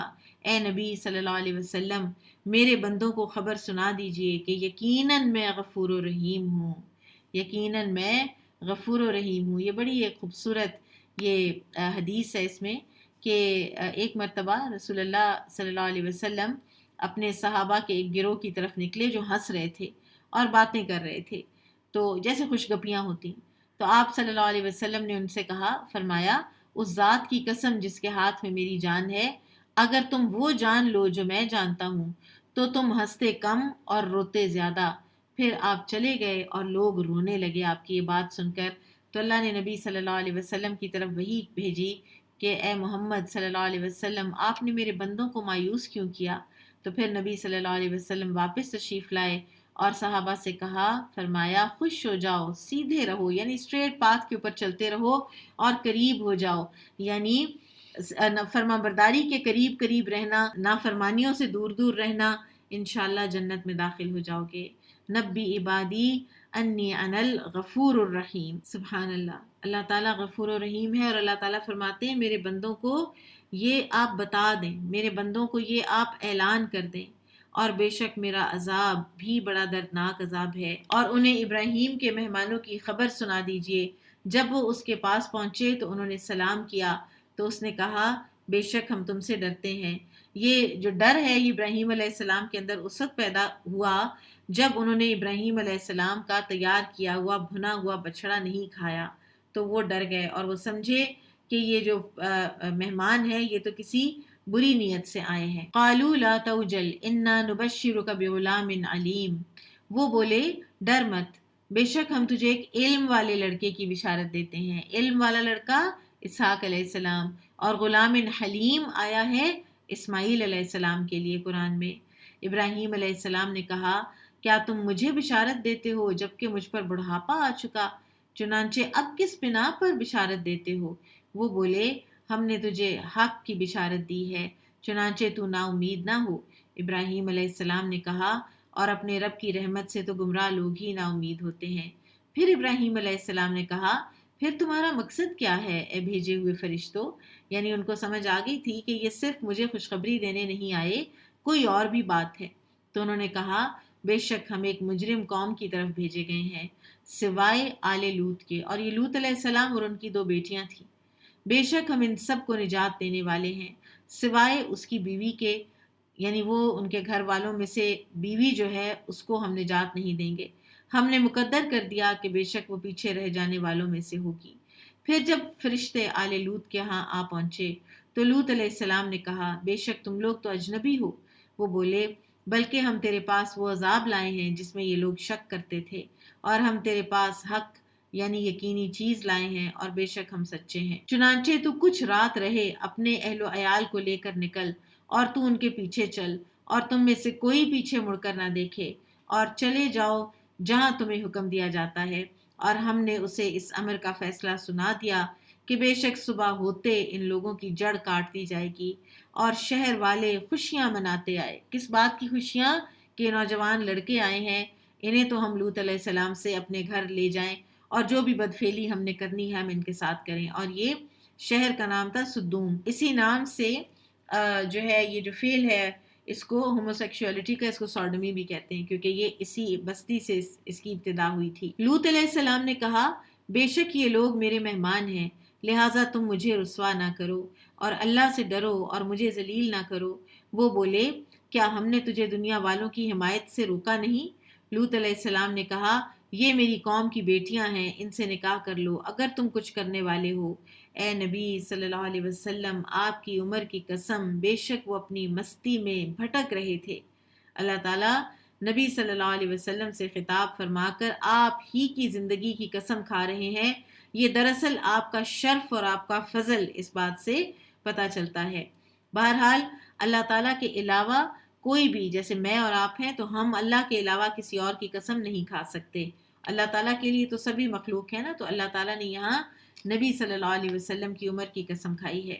بے شک وہ اپنی مستی میں بھٹک رہے تھے۔ فَأَخَذَتْهُمُ الصَّيْحَةُ مُشْرِقِينَ فَجَعَلْنَا عَالِيَهَا سَافِلَهَا وَأَمْطَرْنَا عَلَيْهِمْ حِجَارَةً مِّن سِجِّيلٍ۔ پھر سورج نکلتے انہیں ایک چنگھاڑ نے آ پکڑا، پھر ہم نے وہ بستی الٹ کر اوپر نیچے کر دی اور ان پر کھنگر کے پتھر برسائے۔ بے شک اس میں دھیان کرنے والوں کے لیے نشانیاں ہیں، اور بے شک وہ بستی سیدھی راہ پر ہے، اور بے شک اس میں مومنوں کے لیے نشانیاں ہیں۔ اور بے شک ایکا والے بھی ظالم تھے۔ ایکا بھی ایک بستی ہے۔ چنانچہ ہم نے ان سے انتقام لیا اور بے شک دونوں تباہ شدہ بستیاں کھلی شاہراہ پر ہیں۔ یعنی یہ جو ٹریڈ روٹ تھا ان کا کفار مکہ کا، یہ ان بستیوں کو دیکھتے تھے، ان کے آثار کو دیکھتے تھے۔ اور یقیناً ہجر والوں یعنی سمود نے رسولوں کی تکذیب کی اور ہم نے انہیں اپنی نشانیاں دیں، پھر وہ ان سے منہ موڑتے تھے اور وہ پہاڑوں سے گھر تراشتے تھے بے خوف ہو کر۔ یعنی صالح علیہ السلام کی قوم سمود، انہیں اصحاب الحجر کہا گیا ہے۔ یہ بستی مدینہ اور تبوک کے درمیان تھی۔ چنانچہ انہیں صبح ہوتے ہی چنگھاڑ نے آ پکڑا، پھر ان کے کام نہ آیا جو وہ کماتے تھے، اور ہم نے آسمانوں اور زمین کو اور جو ان کے مابین ہے حق ہی کے ساتھ تخلیق کیا ہے، اور یقیناً قیامت آنے والی ہے۔ تو اے نبی صلی اللہ علیہ وسلم، آپ کافروں سے خوبصورت انداز سے درگزر کریں۔ بلا شبہ آپ کا رب ہی سب کو تخلیق کرنے والا ہے، خوب جاننے والا ہے۔ بے شک ہم نے آپ کو بار بار دہرائی جانے والی 7 آیات یعنی سورۃ الفاتحہ عطا کی ہیں اور قرآن عظیم دیا ہے، اور ہم نے مختلف قسم کے لوگوں کو جو مال و متاع دیا ہے اس پر آپ اپنی نظر نہ جمائیں اور نہ ان کی حالت پر غم کھائیں۔ قرآن ہر اس چیز سے بہتر ہے، دنیاوی چیز سے، کہ جو اللہ تعالیٰ نے لوگوں کو دے رکھی ہے، اور اپنے پرشفقت بازو مومنوں کے لیے جھکائے رکھیں۔ مومنوں کے ساتھ اچھا سلوک کریں۔ مومنوں کے ساتھ ایک لیڈر کی حیثیت سے جب آپ رہیں تو وَخْفِضْ جَنَاحَكَ لِلْمُؤْمِنِينَ، کہ ان کے ساتھ ان کو کانفیڈنس دیں، ان کو اعتماد دیں، ان کے لیے ایکسیسیبل ہوں۔ ابن عباس کہتے ہیں کہ نبی صلی اللہ علیہ وسلم سے لوگوں کو دھکیلا نہیں جاتا تھا، نہ ہی مارا جاتا تھا۔ جو قریب آنا چاہتا تھا اسے قریب آنے دیا جاتا تھا، اور کہہ دیجئے بے شک میں تو صاف صاف ڈرانے والا ہوں ایسے ہی عذاب سے جیسا کہ ہم نے تقسیم کرنے والوں پر نازل کیا۔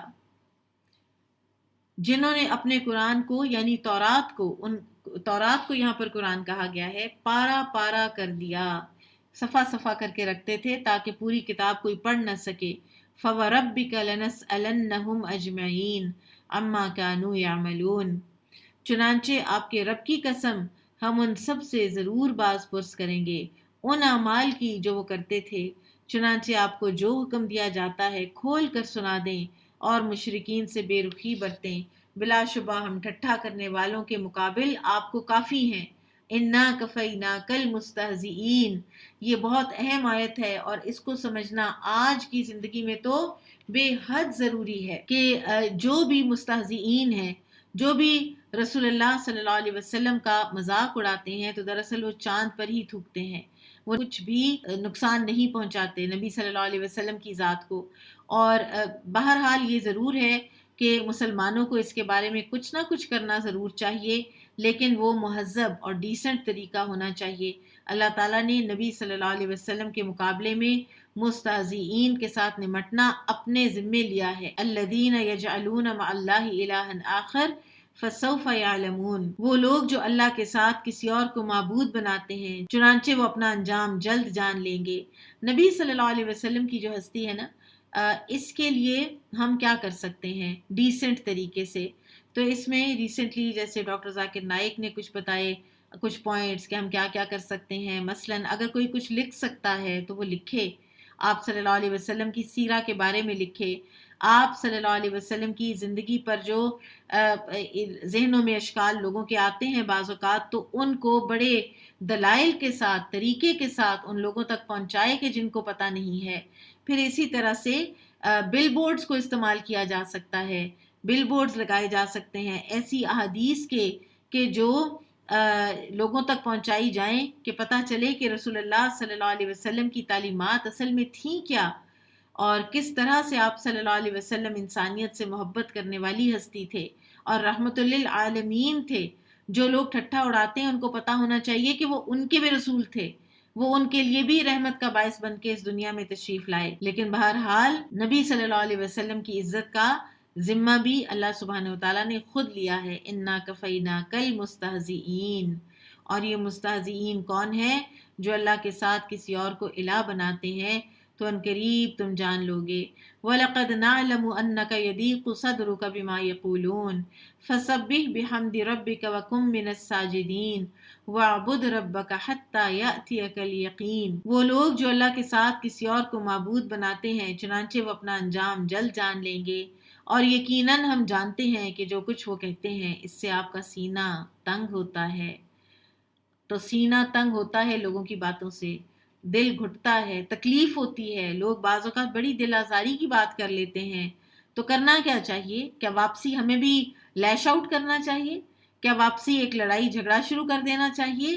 نہیں، ہمیں کرنے کا ایک اور کام بتایا جا رہا ہے، فَسَبِّحْ بِحَمْدِ رَبِّكَ وَكُن مِّنَ السَّاجِدِينَ، کہ آپ اپنے رب کی حمد کے ساتھ تسبیح کریں اور سجدہ گزاروں میں سے ہو جائیں۔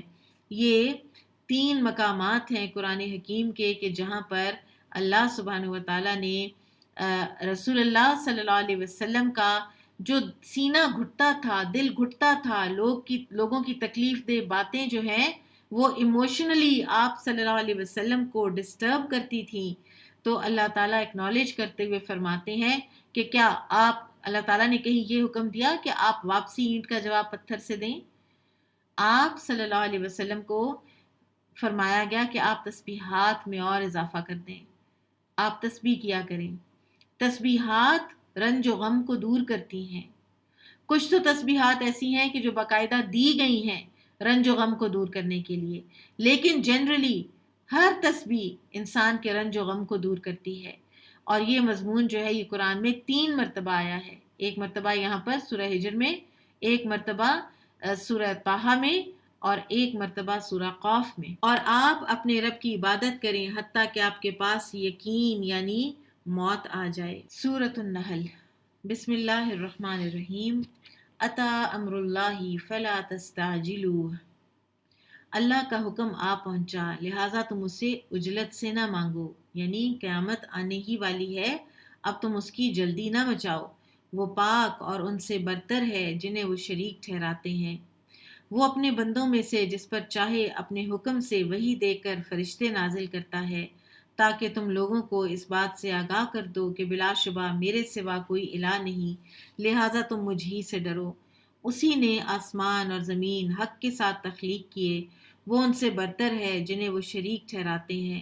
اس نے انسان کو نطفے سے تخلیق کیا تو یکا یک وہ کھلا جھگڑالو ہو گیا، اور اس نے چوپائے بھی تخلیق کیے، ان میں تمہارے لیے سردی سے بچاؤ اور دیگر منافع ہیں، اور ان میں سے بعض کو تم کھاتے ہو، اور ان میں سے تمہارے لیے رونق ہے جب تم انہیں شام کو چرا کر لاتے ہو اور جب صبح چرانے لے جاتے ہو۔ یہ بڑی خوبصورت سورہ ہے، سورۃ النحل۔ نحل کا مطلب ہے شہد کی مکھی، اور اس کو سورۃ النعم بھی کہا گیا ہے کیونکہ اس میں کائنات میں بکھری ہوئی بہت سی نعمتوں کا اللہ سبحانہ وتعالیٰ نے ذکر کیا ہے، گنوائی ہیں، اور نعمتوں کے اصول و قواعد بھی بیان کیے ہیں۔ پھر اللہ تعالیٰ فرماتے ہیں، اور وہ تمہارے بوجھ اٹھا کر ان شہروں تک لے جاتے ہیں جہاں تم جسمانی مشقت کے بغیر نہیں پہنچ پاتے تھے۔ بے شک تمہارا رب بڑا شفقت والا، بہت رحم والا ہے، اور اسی نے گھوڑے، خچر اور گدھے پیدا کیے تاکہ تم ان پر سوار ہو، اور وہ باعث زینت ہیں، اور وہ پیدا کرتا ہے جو تم نہیں جانتے، اور سیدھی راہ اللہ تک پہنچتی ہے، اور بعض راہیں ٹیڑھی ہیں، اور اگر اللہ چاہتا تو تم سب کو ہدایت دے دیتا۔ وہی ہے جس نے آسمان سے تمہارے لیے پانی نازل کیا، اسی سے پینا ہے، اور اسی سے درخت اگتے ہیں جن میں تم جانور چراتے ہو۔ وہ اسی پانی سے تمہارے لیے کھیتی اگاتا ہے، اور زیتون اور کھجور اور انگور اور ہر قسم کے پھل۔ بے شک اس میں غور و فکر کرنے والے لوگوں کے لیے بہت بڑی نشانی ہے۔ اور اس نے تمہارے لیے مسخر کیے رات اور دن، اور سورج اور چاند اور تمام تارے بھی اسی کے حکم کے پابند ہیں۔ بے شک اس میں عقل مند لوگوں کے لیے کئی نشانیاں ہیں، اور رنگ برنگ کی وہ چیزیں بھی تابع کر دیں جو اس اللہ نے تمہارے لیے زمین میں انواع و اقسام کی پیدا کی ہیں۔ بے شک اس میں بڑی نشانی ہے ان لوگوں کے لیے جو نصیحت پکڑتے ہیں۔ یہاں پر جو سورج اور چاند اور ستاروں کے مسخر کرنے کی بات آئی ہے، تو سورج کیسے مسخر ہے؟ سورج ہمارے لیے چمکتا ہے، سورج کی وجہ سے بارشیں برستی ہیں، سورج کی وجہ سے ہماری فصلیں پکتی ہیں۔ اسی طرح سے چاند کیسے مسخر ہے؟ چاند بھی ہمارے لیے کام کرتا ہے. چاند کی زمین کے گرد جو روٹیشن ہے اس کی وجہ سے یہ ٹائیڈز جو ابھرتی ہیں ان کا جو ہمارا جو زمین کا جو سارا میکینزم ہے اس میں بہت بڑا ایک رول ہے. پھر اسی طرح سے ستاروں کو اللہ تعالیٰ نے زینت بھی بنایا ہے، نیویگیشن کے لیے بھی استعمال ہوتے ہیں. پھر اسی طرح سے جو نیویگیشن اور زینت کے لیے اور راستہ پانے کے لیے، تو ان کے علاوہ اگر کوئی اور مقصد، 3 مقاصد ہیں بیسیکلی ستاروں کے، ایک زینت، دوسرے نیویگیشن اور تیسرے شیاطین کو مار بھگانا. ٹھیک ہے. اس کے علاوہ اگر کوئی ستاروں کے ذریعے سے ایسٹرالوجی یا علم نجوم سیکھتا ہے، یا ان ستاروں کی کسی تاثیر میں بلیو کرتا ہے، ان کی موومنٹ کی کسی تاثیر میں، یا ان ستاروں کو اپنی قسمت کے ساتھ وابستہ کرتا ہے ان کی موومنٹ کو، تو یہ علم نجوم ہی کا ایک حصہ ہے. اور علم نجوم جو ہے وہ جادو کی ایک قسم ہے. اور علم نجوم جو ہے نا کم سے کم درجہ جادو کا، وہ علم نجوم ہی ہے جو کہ ستاروں سے حاصل کیا جاتا ہے. نبی صلی اللہ علیہ وسلم نے فرمایا جس نے علم نجوم حاصل کیا اس نے جادو کا ایک حصہ سیکھ لیا. جتنا زیادہ سیکھے گا اتنا ہی زیادہ جادو میں مبتلا ہوگا. لہٰذا سورج، چاند، تارے جو مسخر ہیں تو اسی کام کے لیے مسخر ہیں جو اللہ نے ان کو دیا ہے. ہم ان سے کوئی اور کام لینے کے مجاز نہیں ہے. اور وہی ہے جس نے سمندر مسخر کیا تاکہ تم اس میں سے تر و تازہ مچھلی کا گوشت کھاؤ، اور اس میں سے زیور یعنی موتی نکالو جو تم پہنتے ہو. اور تو کشتیاں دیکھتا ہے کہ پانی کو چیرتی چلی جاتی ہیں، اور تاکہ تم اللہ کا فضل تلاش کرو اور تاکہ تم شکر کرو. وَأَلْقَى فِي الْأَرْضِ رَوَاسِيَ أَن تَمِيدَ بِكُمْ وَأَنْهَارًا وَسُبُلًا لَعَلَّكُمْ تَهْتَدُونَ وَعَلَامَاتٍ وَبِالنَّجْمِ هُمْ يَهْتَدُونَ. اور اس نے زمین میں پہاڑ گاڑ دیے کہ وہ تمہارے سمیت جھک نہ پڑے، اور نہریں اور راستے بنائے تاکہ تم راہ پاؤ، اور دیگر نشانیاں بنائی، اور تاروں سے بھی لوگ راہ پاتے ہیں. یہ بات جو پیچھے ہو بھی چکی. بھلا جو اللہ سب کچھ تخلیق کرتا ہے وہ اس جیسا ہو سکتا ہے جو کچھ بھی تخلیق نہیں کرتا؟ کیا پھر تم نصیحت نہیں پکڑتے؟ اور اگر تم اللہ کی نعمتیں گننا چاہو تو انہیں گن نہ سکو گے. یہ آیت جو ہے یہ آج دوسری بار آ رہی ہے. بے شک اللہ غفور و رحیم ہے، اور اللہ جانتا ہے جو تم چھپاتے ہو اور جو تم ظاہر کرتے ہو. اور لوگ جنہیں اللہ کے سوا پکارتے ہیں وہ کوئی چیز تخلیق نہیں کرتے جبکہ وہ خود تخلیق ہوتے ہیں، وہ تخلیق کیے جاتے ہیں. وہ مردے ہیں، زندہ نہیں ہیں، اور وہ شعور نہیں رکھتے کہ وہ کب اٹھائے جائیں گے. ان کو تو اپنی پڑی ہے، اپنا نہیں پتا انہیں. تمہارا معبود بس ایک ہی معبود ہے، چنانچہ جو لوگ آخرت پر ایمان نہیں رکھتے ان کے دل منکر ہیں اور وہ تکبر کرتے ہیں. بلا شبہ یقیناً اللہ جانتا ہے جو تم چھپاتے ہو اور جو تم ظاہر کرتے ہو. بے شک وہ تکبر کرنے والوں کو قطعاً پسند نہیں کرتا. اور تکبر ہے کیا؟ بطر الحقی وغمت الناس، حق کا پورے ڈیفائنڈ طریقے سے انکار کر دینا اس کو پہچاننے کے بعد، اور لوگوں کو حقیر سمجھنا. اور جب ان سے کہا جائے کہ تمہارے رب نے کیا نازل کیا ہے تو وہ کہتے ہیں یہ پہلے لوگوں کے قصے کہانیاں ہیں، تاکہ یوم قیامت وہ اپنے کامل بوجھ اٹھائیں، اور کچھ ان کے بوجھ بھی جنہیں وہ بغیر علم کے گمراہ کرتے ہیں. جان لو برا بوجھ ہے جو وہ اٹھاتے ہیں. بے شک وہ لوگ مکر کر چکے ہیں جو ان سے پہلے تھے، پھر اللہ نے ان کے مکر کی عمارت کو بنیادوں سے آ لیا، چنانچہ ان کے اوپر چھت گر پڑی اور ان پر عذاب آیا جہاں سے وہ شعور بھی نہ رکھتے تھے. آپ دیکھیں آج سے 2 سال پہلے ہمیں شعور تھا کہ ہمیں ایک وائرس نے ایسے عاجز کر دینا ہے، ساری دنیا نے گھٹنے ٹیک لینے ہیں، اور دنیا کی بزدلی کی انتہا یہاں تک پہنچ جانی ہے کہ اپنی پاپولیشن سے کئی ملین زیادہ ویکسینیشن جو ہے وہ ہم نے ہولڈ کر کے بعض ہماری اقوام نے رکھ لینی. کیا ہم سوچ سکتے تھے؟ اللہ تعالیٰ وہاں سے آتا ہے جہاں سے گمان بھی نہیں ہوتا. سائنس خدا بنی ہوئی تھی، سائنس نے گھٹنے ٹیک دیے ہیں. ایک نہ نظر آنے والی مخلوق یہ اللہ تعالیٰ کے لشکر ہیں.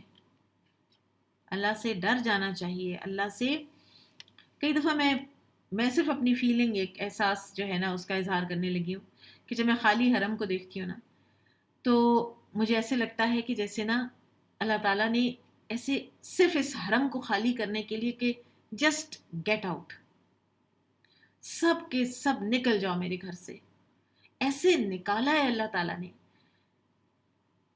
اللہ بے نیاز ہے، اس کو حرم کے خالی ہونے سے کوئی فرق نہیں پڑتا، ضرورت تو ہماری تھی اس کا گھر۔ سال ہا سال گزر گئے، صدیاں گزر گئیں اور ہم اپنے اعمال ہی نہ تبدیل کر سکے۔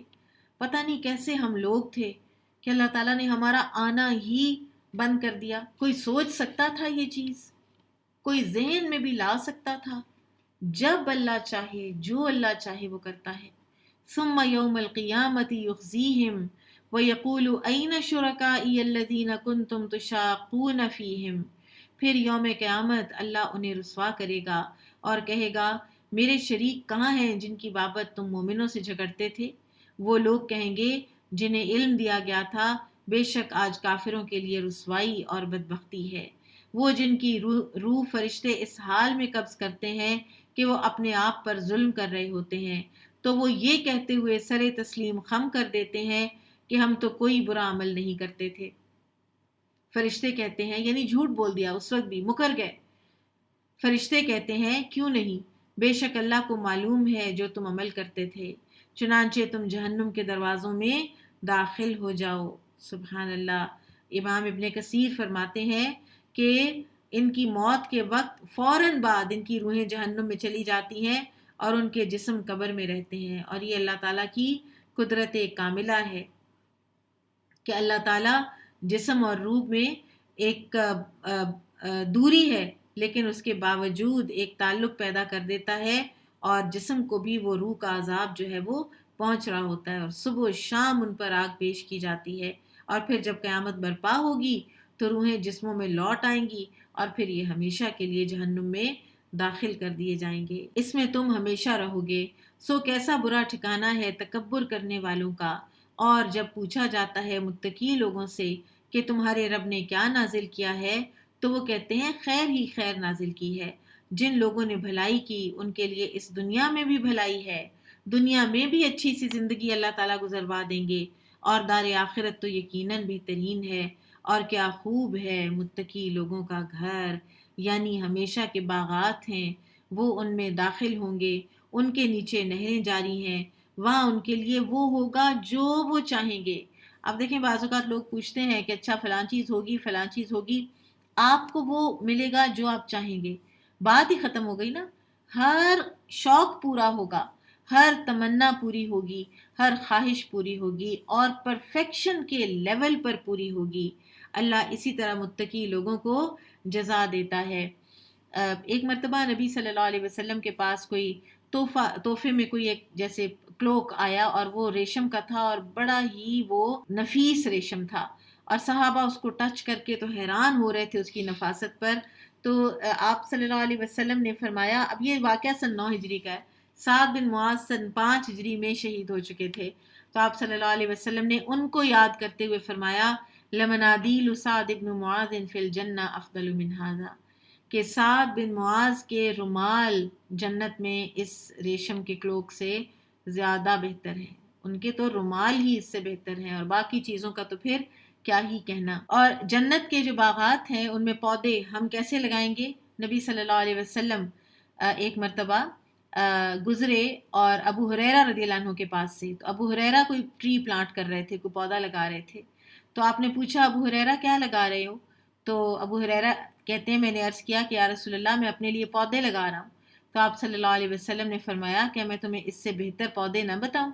ابو ہریرہ رضی اللہ عنہ نے عرض کی جی یا رسول اللہ ضرور بتائیے، تو آپ صلی اللہ علیہ وسلم نے فرمایا سبحان اللہ والحمد للہ ولا الہ الا اللہ واللہ اکبر، ان میں سے ہر ایک کلمے کے عوض جنت میں تمہارے لیے ایک ایک درخت لگا دیا جائے گا، تو اپنے لیے جنت میں بھی ٹری پلانٹ کریں۔ اللہ اسی طرح متقی لوگوں کو جزا دیتا ہے جن کی جان فرشتے اس حال میں قبض کرتے ہیں کہ وہ کفر و شرک سے پاک ہوتے ہیں، تو فرشتے کہتے ہیں تم پر سلام ہو، تم جنت میں داخل ہو جاؤ اس کے بدلے جو تم عمل کرتے تھے۔ وہ کافر یہی انتظار تو کرتے ہیں کہ ان کے پاس فرشتے آئیں یا آپ کے رب کا حکم آئے، اسی طرح کیا تھا ان لوگوں نے جو ان سے پہلے تھے، اور اللہ نے ان پر ظلم نہیں کیا لیکن وہ خود اپنی جانوں پر ظلم کرتے تھے، پھر انہیں ان کے اعمال کے برے بدلے ملے اور انہیں اس عذاب نے گھیر لیا جس کا وہ مذاق اڑاتے تھے۔ جنت کے بارے میں ایک دو احادیث اور بھی آپ سن لیجئے۔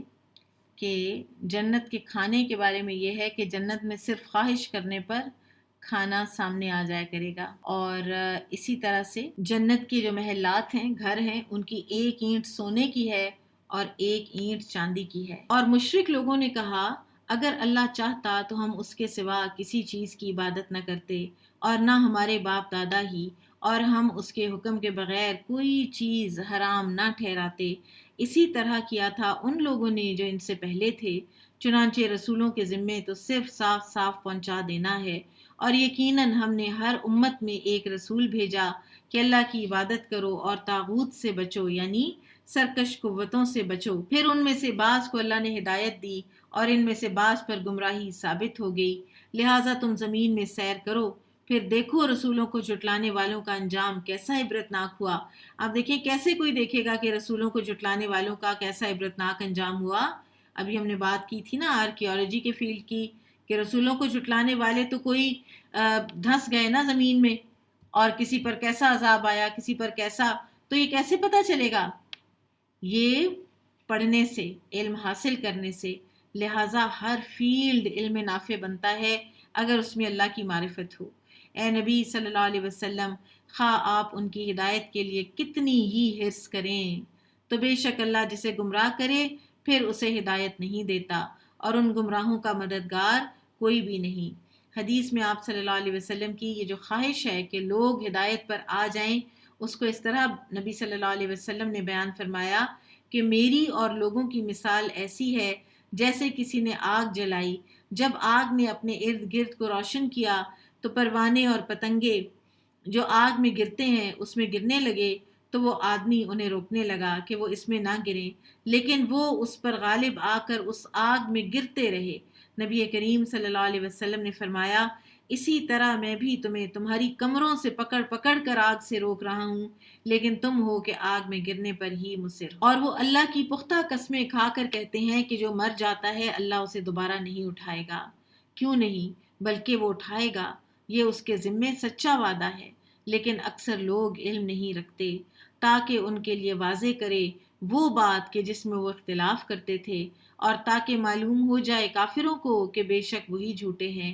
جب ہم کسی چیز کا ارادہ کر لیں تو اس کے لیے ہمارا صرف یہی قول ہوتا ہے کہ ہم اس سے کہتے ہیں ہو جا تو وہ ہو جاتی ہے۔ آج بیچارہ انسان، خاص طور پہ جو سائنس پڑھ لیتا ہے تو مزید بیچارہ ہو جاتا ہے، کیونکہ وہ پھر اللہ کی قدرت اور اللہ تعالیٰ کی طاقتوں کو چیلنج کرنے لگ جاتا ہے نادانی میں، اور وہ سمجھتا ہے کہ میں نہیں کر سکتا، گلی سڑی ہڈیوں کو زندہ تو اللہ بھی نہیں کر سکتا۔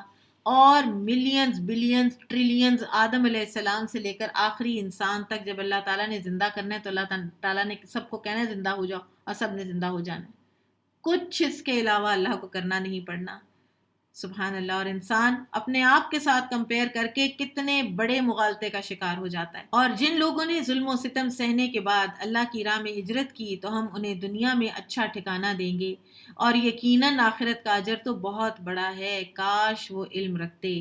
وہ لوگ جنہوں نے صبر کیا اور وہ اپنے رب ہی پر توکل کرتے ہیں۔ دو چیزیں، صبر اور توکل، انسان کو بہکنے سے، بھٹکنے سے بچاتا ہے۔ اور ہم نے آپ سے پہلے بھی مرد ہی نبی بنا کر بھیجے تھے اور ہم ان کی طرف وحی کرتے تھے، لہٰذا تم اہل کتاب سے پوچھ لو اگر تم علم نہیں رکھتے۔ ہم نے انہیں واضح دلائل اور کتابوں کے ساتھ بھیجا تھا، اور ہم نے آپ پر یہ ذکر یعنی قرآن نازل کیا تاکہ آپ لوگوں کے سامنے بیان کریں جو کچھ ان کی طرف نازل کیا گیا، اور تاکہ وہ غور و فکر کریں۔ کیا بے خوف ہو گئے ہیں جنہوں نے برے مکر کیے کہ اللہ انہیں زمین میں دھسا دے یا ان پر عذاب لے آئے جہاں سے وہ شعور نہیں رکھتے، یا ان کے چلنے پھرنے میں انہیں پکڑ لے پھر وہ اسے عاجز کرنے والے نہیں، یا انہیں حالت خوف میں مبتلا کر کے پکڑ لے پھر بلا شبہ تمہارا رب بہت شفقت والا بڑا رحم والا ہے۔ کیا یہ لوگ اللہ کی پیدا کی ہوئی چیزوں کو نہیں دیکھتے کہ ان کے سائے دائیں اور بائیں جانب سے ڈھلتے ہیں اللہ کو سجدہ کرتے ہوئے، اور اس کے سامنے وہ سب عاجز ہیں، اور آسمانوں اور زمین کے تمام جاندار اللہ کو سجدہ کرتے ہیں، اور تمام فرشتے بھی، اور وہ تکبر نہیں کرتے، وہ اپنے اوپر اپنے رب سے ڈرتے ہیں اور وہی کرتے ہیں جو انہیں حکم دیا جاتا ہے۔ اور اللہ نے فرمایا دو الہ مت بناؤ، بس وہ اکیلا الہ ہے، لہٰذا تم مجھی سے ڈرو اور اسی کے لیے ہے جو آسمانوں اور زمین میں ہے، اور اسی کی اطاعت دائمی ہے، کیا پھر تم غیر اللہ سے ڈرتے ہو؟ اور تمہارے پاس جو بھی نعمت ہے تو وہ اللہ کی طرف سے ہے۔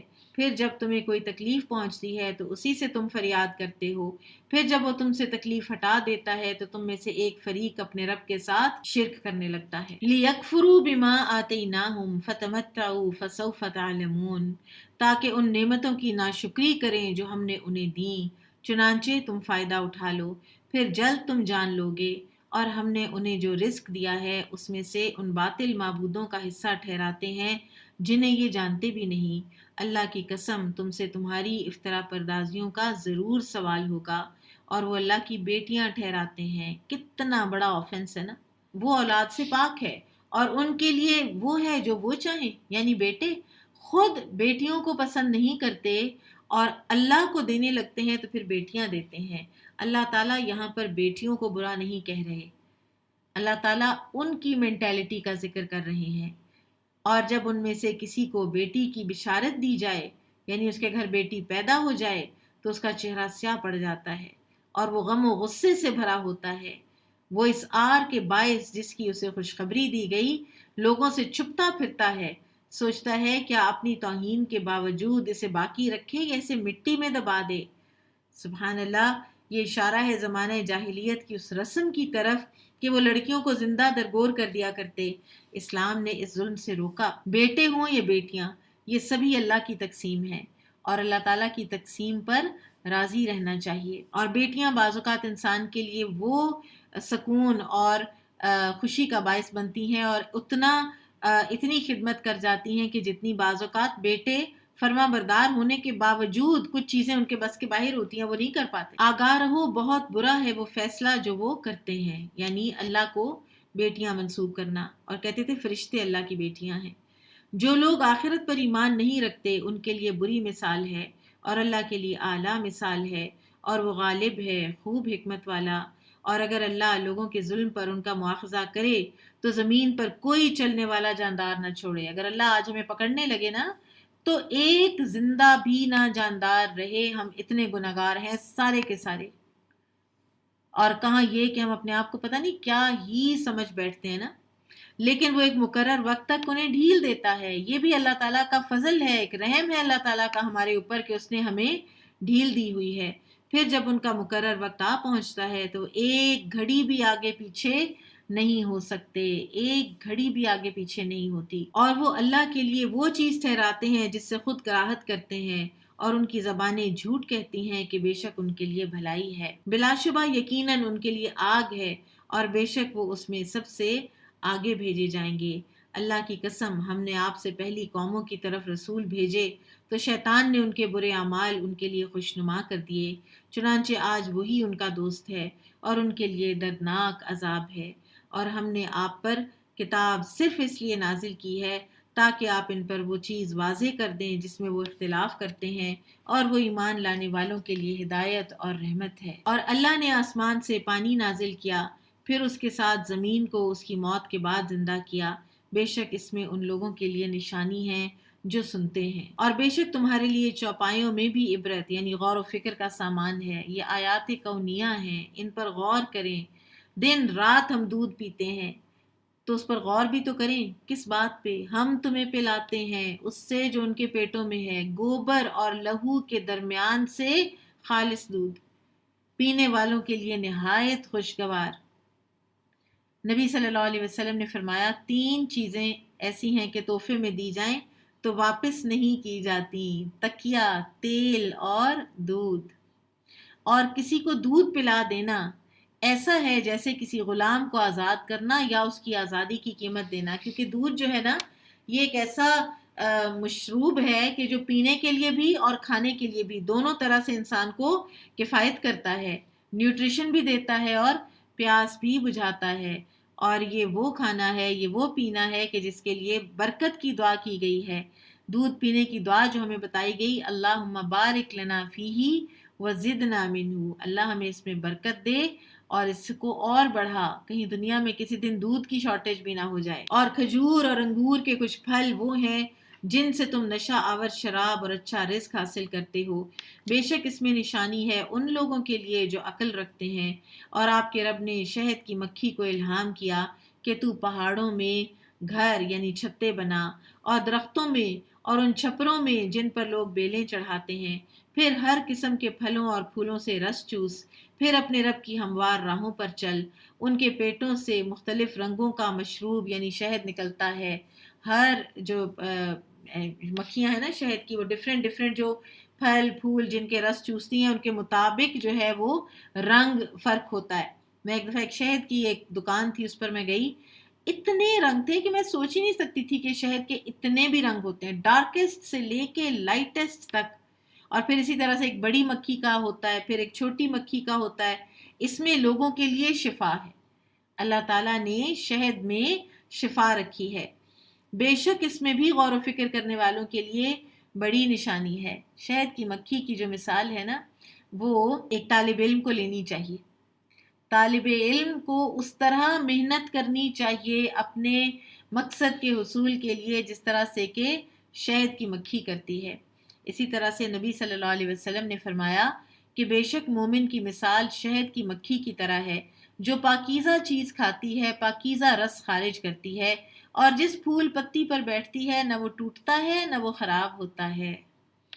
اور اللہ نے تمہیں پیدا کیا، پھر وہی تمہیں وفات دیتا ہے، اور تم میں سے کوئی ناکارہ عمر تک پہنچا دیا جاتا ہے۔ آپ دیکھیں ڈیمنشیا، الزائمرز، ارذل العمر تک بھی پہنچا دیا جاتا ہے، تاکہ وہ علم کے بعد کچھ بھی نہ جانے۔ سب پتہ، اتنے عقل مند لوگ، اتنے دانا، اتنے لوگوں کے کام آنے والے، اور آہستہ آہستہ آہستہ آہستہ جب صلاحیتیں جواب دیتی ہیں، دماغ شرنک کرنے لگ جاتا ہے، اور وہ ایسی بات کرتے ہیں کہ انسان حیران رہ جاتا ہے کہ کیا یہ وہی آدمی ہے۔ بے شک اللہ خوب جاننے والا، خوب قدرت والا ہے۔ اور اللہ نے رزق میں تم میں سے بعض کو بعض پر فضیلت دی، پھر جن لوگوں کو فضیلت دی گئی وہ اپنا رزق ان لوگوں کی طرف نہیں لوٹاتے جو ان کے دائیں ہاتھ کی ملکیت میں غلام ہے کہ وہ اس رزق میں برابر ہوں۔ کیا پھر وہ اللہ ہی کی نعمت کے منکر ہیں؟ یعنی تم آپس میں تو اپنی جائیدادیں اپنے غلاموں اور اپنے ملازموں کے ساتھ اس طرح نہیں بانٹتے کہ سب ایک جگہ برابر ہو جاؤ۔ آپ دیکھیں جیسے کمیونزم آیا تھا تو وہ ختم ہو گیا نا، اور اسلام تو ہے بھی اس کے خلاف۔ تو پھر تم اللہ کے ساتھ کیسے کسی کو برابر ٹھہرا سکتے ہو؟ اپنے برابر نہیں ٹھہراتے ہو لیکن اللہ کے برابر ٹھہرا دیتے ہو۔ اور اللہ نے تمہارے لیے تمہیں میں سے بیویاں بنائی، اور اس نے تمہارے لیے تمہاری بیویوں سے بیٹے اور پوتے بنائے، اور تمہیں پاکیزہ چیزوں سے رزق دیا۔ کیا پھر بھی وہ باطل پر ایمان لاتے ہیں اور اللہ کی نعمتوں کی ناشکری کرتے ہیں؟ اور وہ اللہ کے سوا ان کی عبادت کرتے ہیں جنہیں آسمانوں اور زمین سے ان کے لیے کسی رزق کا کوئی اختیار نہیں، اور نہ وہ اس کی استطاعت ہی رکھتے ہیں۔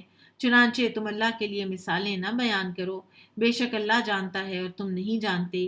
اللہ نے مثال بیان کی ایک غلام مملوک کی جو کسی چیز پر قدرت نہیں رکھتا، اور دوسرا وہ جسے ہم نے اپنی طرف سے اچھا رزق دیا، چنانچہ وہ اس میں سے خفیہ اور اعلانیہ خرچ کرتا ہے۔ کیا یہ دونوں برابر ہو سکتے ہیں؟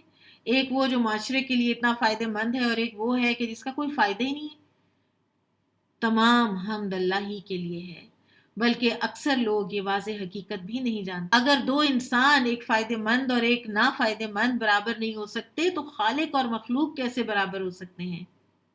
اور اللہ نے دو شخصوں کی ایک اور مثال بیان کی، ان میں سے ایک گونگا اور بہرا ہے، وہ کسی چیز پر قدرت نہیں رکھتا جبکہ وہ اپنے آقا پر ایک بوجھ ہے، جہاں کہیں بھی وہ اسے بھیجے وہ کوئی خیر اور بھلائی نہیں لاتا۔ کیا وہ اس شخص کے برابر ہو سکتا ہے جو عدل کا حکم دیتا ہے اور وہ صراط مستقیم پر ہے؟ اور اللہ ہی کے پاس ہے غیب آسمانوں اور زمین کا، اور قیامت کا معاملہ تو بس آنکھ جھپکنے کی طرح ہے، بلکہ اس سے بھی قریب تر۔ بے شک اللہ ہر چیز پر خوب قادر ہے۔ اور اللہ نے تمہیں تمہاری ماؤں کے پیٹوں سے اس حال میں نکالا کہ تم کچھ علم نہیں رکھتے تھے، اور اسی نے تمہارے کان، آنکھیں اور دل بنائے تاکہ تم شکر کرو۔ کیا انہوں نے پرندوں کی طرف نہیں دیکھا؟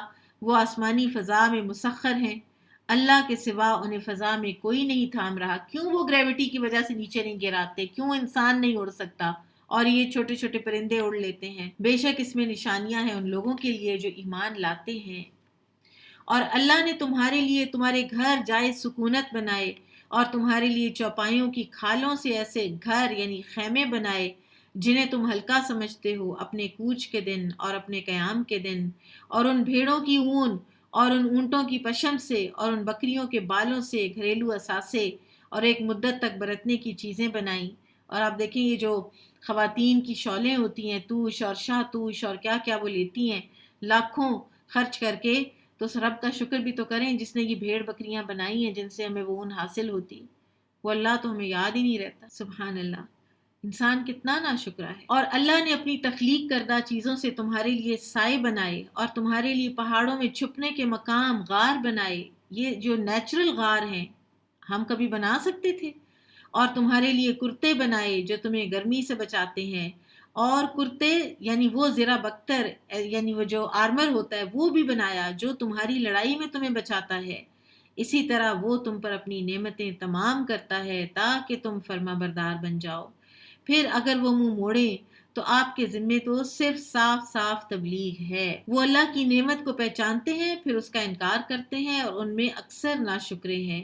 اور یاد کرو جس دن ہم ہر امت میں سے ایک گواہ کھڑا کریں گے، پھر جنہوں نے کفر کیا انہیں اذن نہیں ملے گا اور نہ ان سے توبہ ہی کا مطالبہ کیا جائے گا، اور جن لوگوں نے ظلم کیا جب وہ عذاب دیکھ لیں گے تو نہ ان سے عذاب میں کمی کی جائے گی اور نہ ان کو ڈھیل دی جائے گی، اور جن لوگوں نے شرک کیا جب وہ اپنے خود ساختہ شریکوں کو دیکھیں گے تو کہیں گے اے ہمارے رب، یہ ہمارے شریک ہیں جنہیں ہم تیرے سوا پکارتے تھے۔ تب وہ شریک ان کی بات ان کے منہ پر دے ماریں گے اور کہیں گے بلا شبہ تم تو یقیناً جھوٹے ہو، اور اس دن وہ اللہ کے حضور اپنی فرمانبرداری پیش کریں گے اور وہ سب کچھ ان سے گم ہو جائے گا جو جھوٹ وہ گھڑتے تھے، سارے، کوئی پتھر ہے تو کوئی درخت ہے تو کوئی قبر ہے تو کوئی جن ہے، کوئی شیطان ہے، کوئی نیک بندہ ہے، سب گم ہو جائیں گے۔ تن تنہا انسان نے اللہ کے آگے حاضر ہونا ہے۔ جنہوں نے کفر کیا اور لوگوں کو اللہ کی راہ سے روکا، ہم انہیں زیادہ دیں گے عذاب پر عذاب، اس لیے کہ وہ فساد کرتے تھے، خود بھی گمراہ تھے اور دوسروں کو بھی گمراہ کرتے تھے۔